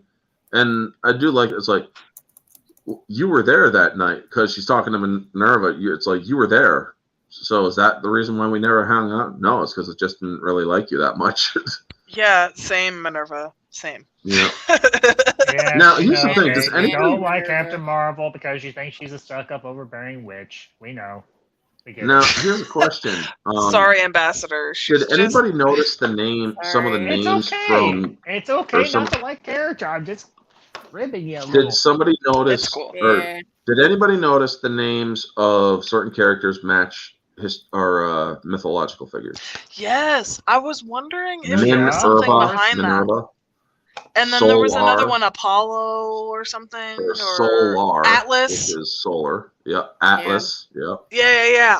I did notice that, and I was like, well, I do know that DC pulls off of Greek, and then Marvel Both pulls of off them of do. Norris, and then No, and there's some Marvel also overlap. does Greek. right, and there's some overlap because there's Hercules Hercules, Ares. and Zeus and Ares. Yeah. Well, no, Ares is DC, but Hercules no, is Ares Marvel. is also in Marvel. Really? Okay. Yeah. I did Huh. not know that. Me neither. He would in Thor Ragnarok, one of the statue faces is Ares. No, but in the comics or in the Ragnarok, where Taika In the Waititi just comics did and in Ragnarok? Ragnarok, he was also a hero in the Oh. Avengers Alliance game. Okay. Don't Ah, get me. cool. Don't get me started on Thor Ragnarok. But yeah, we already did I Thor was like, is Ragnarok. it just Taika or is it Marvel? Like, Let's get back to the movie though, because we already Yeah, no, discussed we're- Ragnarok. We're close to the end anyway. So. Yeah, Yeah, so the Flurkin has his moments where he swallows the Tesseract and he swallows some Kree, but also Kitty. there's that one line that they connected to Winter Soldier. I'm trusting you not to eat me. Last time I trusted somebody, I lost an eye. And I'm sorry, folks. It wasn't I worth will it. never forgive Marvel for this travesty of how Nicholas lost function of his eye. Yeah, I would that have been was okay really with earlier in the movie, you know, where like he gets cut above the brow and Coulson's like, "How's your eye?" And then I was like, "Oh, here it is." And then he pulls it off and he's like, "Oh, it's fine." And I'm like, "Oh, never mind." Yeah. Yeah, I would like that would have been perfect with Liz's eye, like right there. Like he lost his eye. Well, Because of a he flurkin? trusted Coulson, but it's like Because it's of a a fucking cat? mother flirkin. Yeah, if he Because trusted of Coulson, an that would have alien been that looks cool. like a cat who just scratched his eye. Like it wasn't even like Yeah. a fight or anything. It was just like, You- yeah, you he could just almost- scratched his eye. You could almost say Okay. that you can almost say that Nicholas Fury has He's now a dog person. Doesn't have cat-like reflexes. no, that's not what I'm trying to say. He has flirkin scratch fever. There you go. But I love it because it's like, oh, don't worry, he'll up in no time. And you see both Talos and his wife like, no. No. Yeah. Do it. Even his not. wife was shaking her head. It was almost like a fourth wall break, but not. Like, Yeah. So, but anyway, we also see that Monica, or we see Rhea Rambo shine in her dogfight with Minerva. And then we also, this is when, Carol's falling, and then she finally learns the ability to fly because she does her super focus. And it's like, you got it at the very last second before you died in free fall. of course. But, dramatic I effect. mean, she did fall from the sky and into the blockbuster. I mean, that should have broken some bones too. But anyway, we then see that Ronan arrives, so she has to stop the ballistic missiles, and this is her big old hero moment. I mean, she actually goes like this through a damn ship, or through one of the fighter ships, and I'm like, okay, we get it. You're big and bad. And then she scares off Ronan and comes down. Not gonna lie, to that was pretty Jan badass Rog. though. Yeah, and then she comes down to Jan Rog, and Jan Rog's like, "I'm so proud of you. You finally learned it." And it's like, "Come on, prove to me, Varys. Prove to me that you could take me on without the light show. Turn out the." It's like, oh Jesus! Yeah, that was I kind don't of. have to actually prove liked it. anything to you. Yeah, it's I like liked it. it's I like, liked it too because he's all talk. Like Yeah, he's We all all talk, know and that so- was we all know she could have What? beat his ass. For real. No. well, because here's the thing, though. They set it up when he gets down there and he's walking up to her. They have her walking close to him, slow motion. So you think that there's going to be this big freaking battle, this big I would final like fight. that. I would And like yet- that. Yes. And yet, it's the Obi-Wan versus Darth Maul rematch in Rebels. All Actually, that I liked fucking hype for a 1.5 second fight. I feel like just because of the pace of the movie, it would have been two really big action sequences back to back, and it wouldn't have hit as hard. And Nah, it would have hit. It would have hit harder if she'd actually fought him. Yeah. I That's me. disagree, That's but just me. I see that, like, because earlier in the film he was beating her if she wasn't using he her was power. actually besting her. Yeah. Right, So this with is just her hit human ability. chance. This But is her at the chance same to actually time- show. But at the same time, she doesn't have to because she's overpowered, and that goes along with like what I've been saying along with the film is she just learns that she's more powerful. She doesn't have to learn anything. Yep. She's just like, Well, if she oh, I'm would right, have, and I'm more powerful. well, now that she could have been she could have gone into her binary mode and fought him hand to hand, and she would have won. And that would have been that would have been finally okay. She is actually. It would have won. made the movie But longer, nope, and I don't not have to wanna- prove anything to you. Like, But yeah. what about to the audience, Carol? You do kind of have to prove something to the audience, and you just didn't do it. I'm sorry. Yep. And so she Well, sends him on his way. Moviegoer wise, that is a massive letdown. Sure, gonna be real. absolutely. Eh, So Not for she me. sends him on his way, and sends it back to Hala, and he's like, "Can't go back to Hala." It would be like if and Tony Commander. Stark just punched Obadiah Stane and then rolled credits. Except, Like without getting a robot suit. Here's the Like thing, though. Here's the thing, though. In that particular instance, these are both guys. These aren't. One is an alien. The other one is a massively enhanced superpowered being powered by an Infinity Stone. No. I mean, like basically, it felt like that. Basically, it's like it's just like, oh, they're not gonna like duke it out like at their best, right? It's just like, okay, it's just over. Yeah, like, it's like because there's no real. There's no real. It'd be like if Tony like just punched Obadiah in the face like at the office or whatever, and then roll credits, and like that was it. Like there was no robot fighting. There was no real heroic challenge. Yeah, like they give them all these cool looking stuff, and like they just don't use them.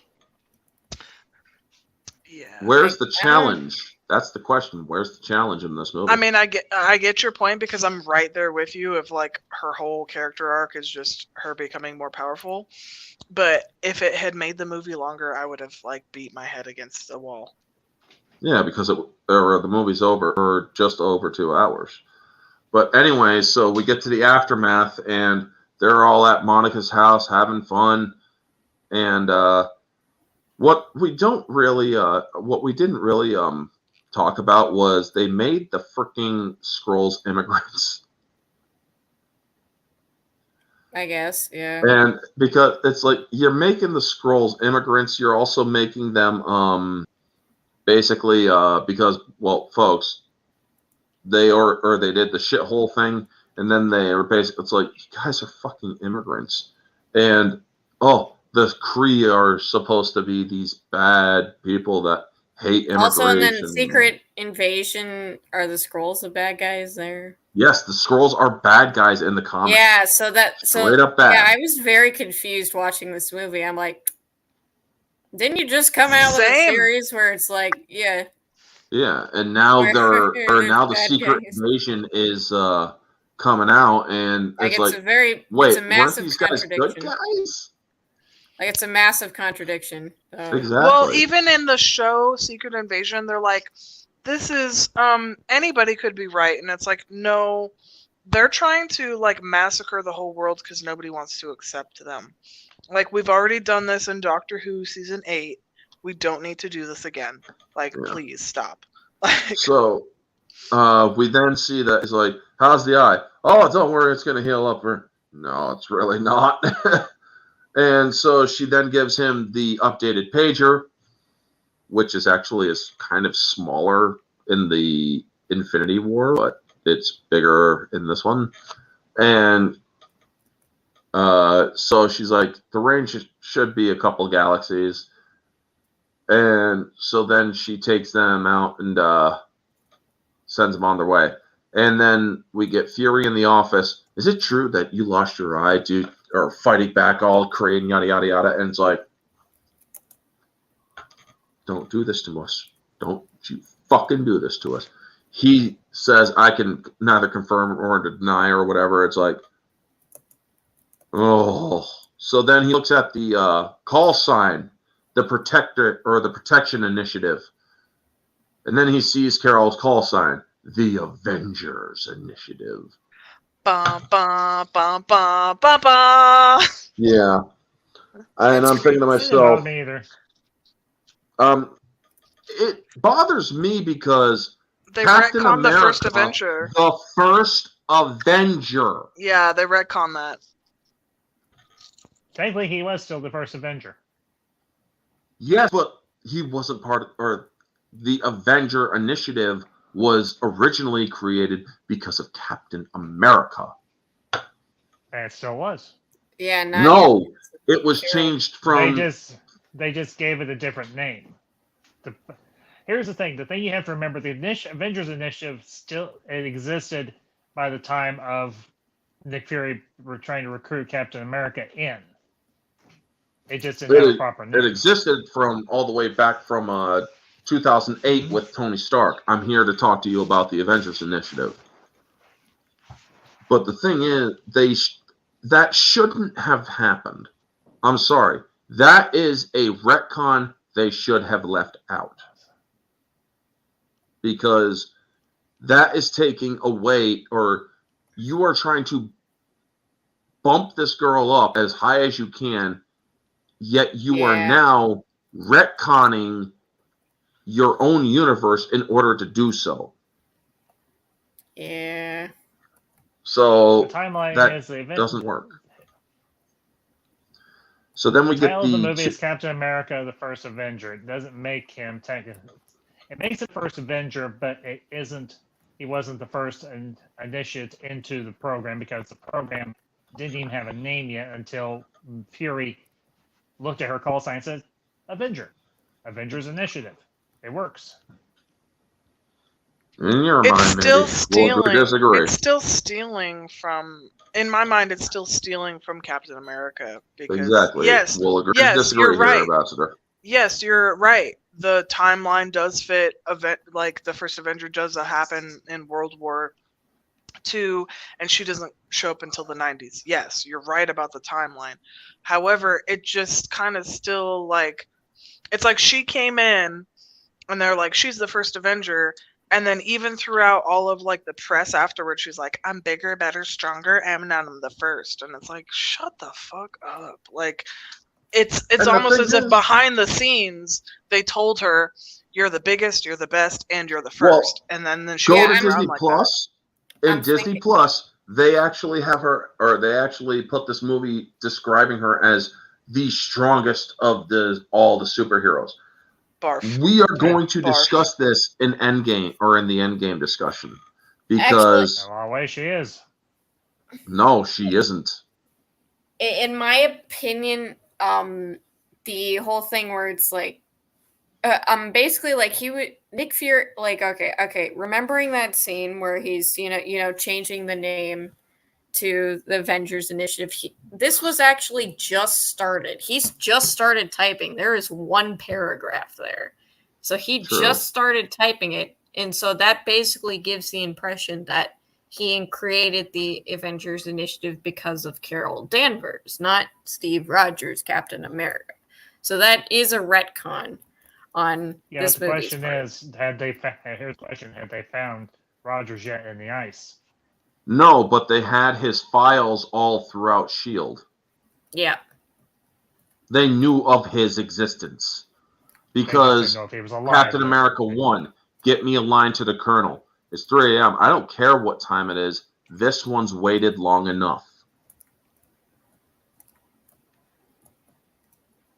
That alone says that S.H.I.E.L.D. was aware of Steve Rogers. They just didn't know he was alive or not. But anyway, we then get the 2 post-credits where it's back to post-Infinity War, and the thing shuts off, and Widow turns around, sees her, where's Fury, and she has the gold pauldrons on her suit, which is an updated version. Mm-hmm. And then we also have Goose doing his little cat puke of the Tesseract. Mm-hmm. And I'm thinking to myself, well, okay, the Tesseract turned up. Why isn't it burning itself through the damn table? But it is still a funny scene. I will give it that. Now, before we get into the scores out of 10, I do want to explain the bit about a Flurkin. The reason why the Flurkin can eat all these people and not have to worry about getting fat and whatnot is because he is what's known as a pocket universe creature. Inside of its stomach is a pocket, or is multiple pocket universes. That is why the threat is so high of being a Flurkin. So, now we will go around the panel and give our out of 10s. We'll start with Riot Kitty. Okay. So, yeah, when I first heard of this movie, when it was like being announced and like marketing and stuff, I let out a big massive groan because I already knew from the trailers and stuff that this was not going to be the Carol Danvers I like, the Miss Marple version. The version who has kind of like a split personality and is kind of like dainty and cute, and then also on the other hand, the other personality is more of like a hardhead who just wrecks stuff. So yeah, so this was actually my first time watching this movie, and I gotta admit, I guess I think it's overblown in like how bad it actually is. I think there's worse MCU movies out there, but this does have a lot of problems. There's continuity issues, retcons, and very stupid ones at that. And then I also felt like, especially at the beginning of the movie, this felt like a sequel to a movie that does not exist. This feels like a Captain Marvel 2 and not a Captain Marvel 1. It does not do a good job of establishing the character. There's not enough lean into, her as a human person. Like it felt like it should have been told more of a linear setup. So like more of a linear story, like maybe have her start off as human and show her like the childhood and her being in the military and then having all the Kree stuff, things like that. Brie Larson's acting, not very good, I will say this. There's a few moments where she's like, okay, that was pretty decent, but other than that, when she was trying to be funny, it felt like she was being condescending or egotistical more than anything else. When she was trying to be bantery. So, and then, she doesn't have a character arc. Sometimes there's beauty in a flat character, but not for specifically Carol Danvers' role in this movie. So, so with that being said, I'm going to give this movie a 6 out of 10. It is not unwatchable, but there's very questionable things in this movie that either bothers me or I'm like, this is really stupid. So yeah, all right. That's my explanation for my own thing. I just and it's a fair assessment. It's a fair assessment. Yep.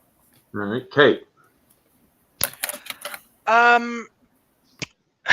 So personally,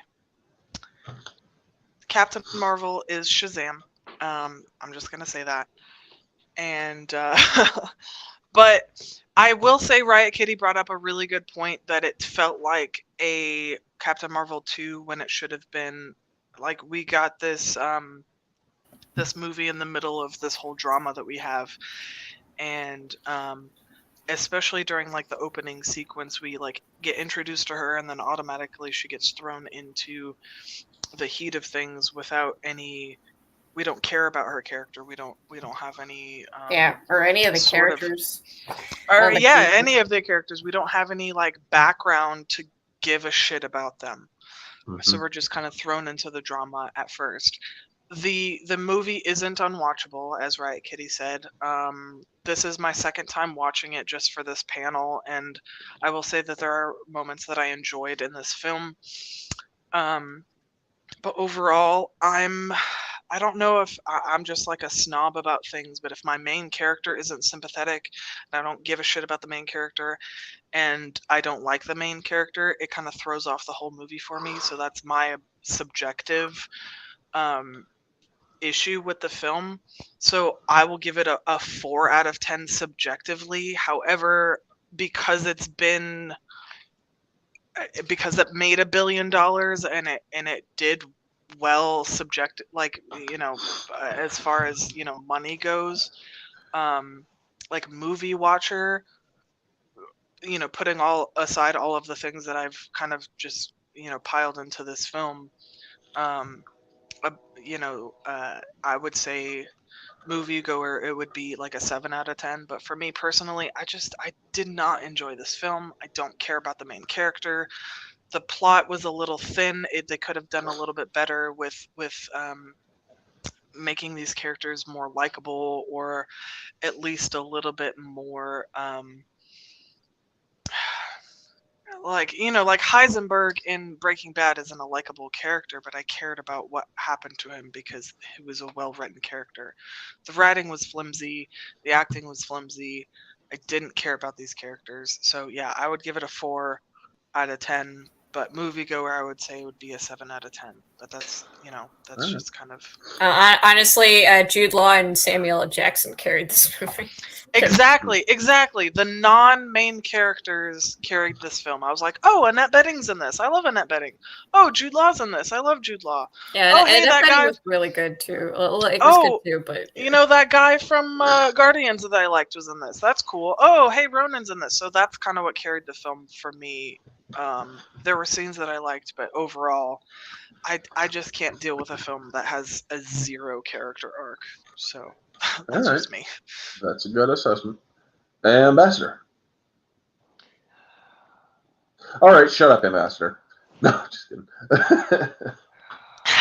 Personally, I've watched this movie several times.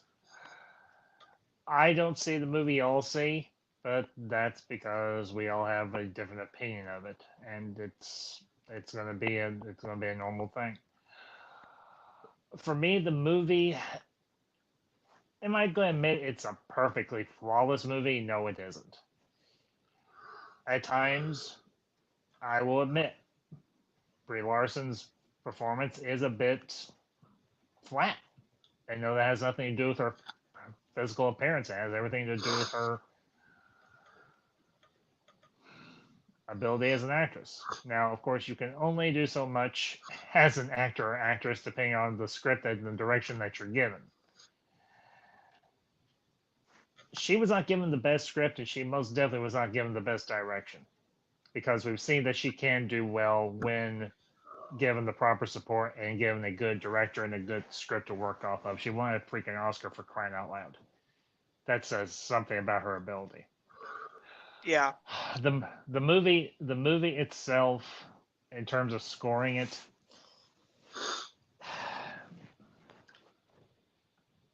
acknowledging its faults, I'm giving it a 7 out of 10. All right. That's my flat dab base score for it. It's not spectacular. It could have been a lot. It could have been a lot more than what it was, but it's not horrendous. Yeah. So, there's my score. Alrighty. So, me, objectively, taking away my bias, taking away my distaste for Brie Larson, I acknowledge there are parts where she was good at the acting, especially with the girl who played Monica. There are times that she gave a decent performance, especially the escape on the ship. Especially when she roars at the other scroll. There are good moments. She has her moments. There are writing issues throughout this film. Yes. That there is no character, or there is very little character arc. I will not say there is no character arc. I will say there is very little character arc or hero's journey, rather, for her character. Does she have the problem she has to deal with? Yes. Does she have the power that she has to earn?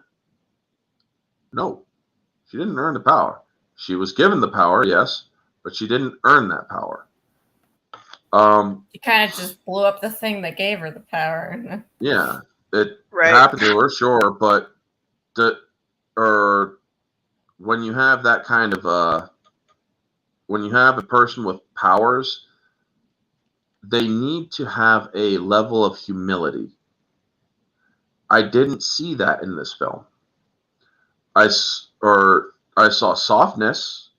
I saw a heroic figure. I did not see humility. I saw arrogance. That's unbefitting of a human.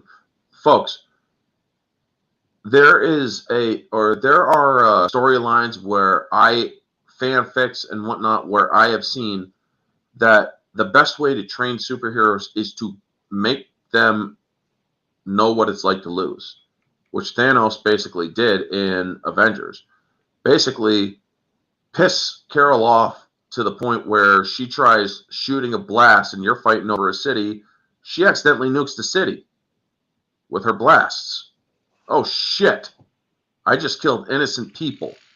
I have to now pull myself out of the muck of despair to then fight this fight and this time win and be smarter about how I fight. That is a hero's arc. That is a hero's journey. Yes.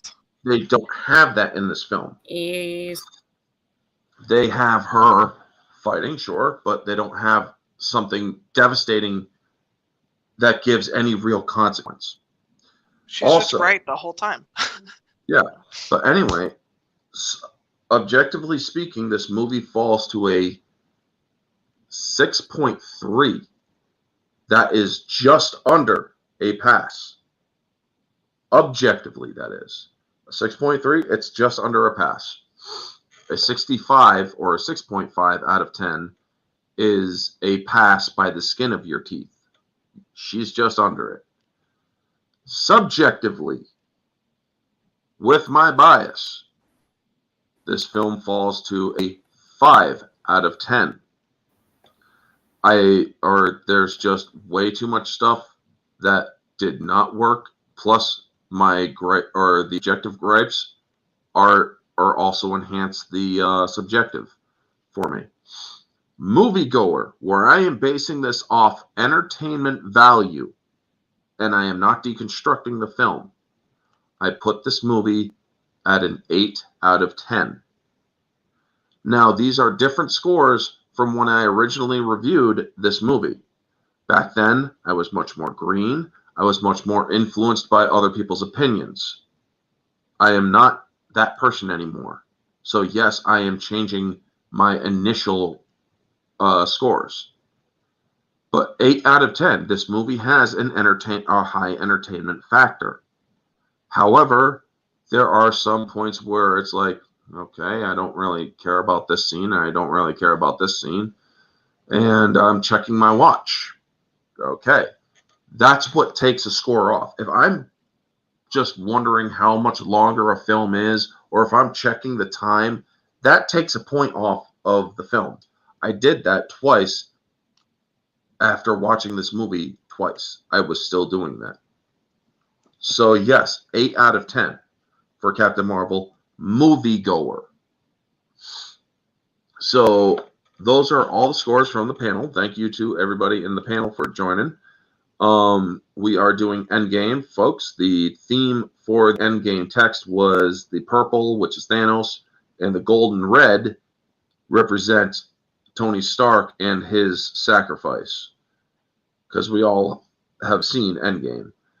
But before we go, I am going to give everybody a chance to plug their shit, and, well, not in that way, but you know what I mean. And we will start with... Do we know what you mean?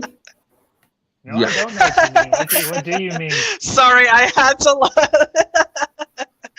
plug your shit. That's what you mean, Orange. We'll start with Riot. Is there anything you want to promote? Well, hello. I'm Riot Kitty on YouTube. Real Lady Thor is just for this MCU discussion stream. I am a writer, artist, and designer. Right now, I'm currently in school, so content drip will be a little bit slower, but I am working on a sketch video of Mato Kore from Black Rock Shooter, and hopefully that'll be out soon. Presumably before the end of the month. I'm also working on a rewrite of the show Ruby made by Rooster Teeth Animation, and that is under the Warner Brothers moniker.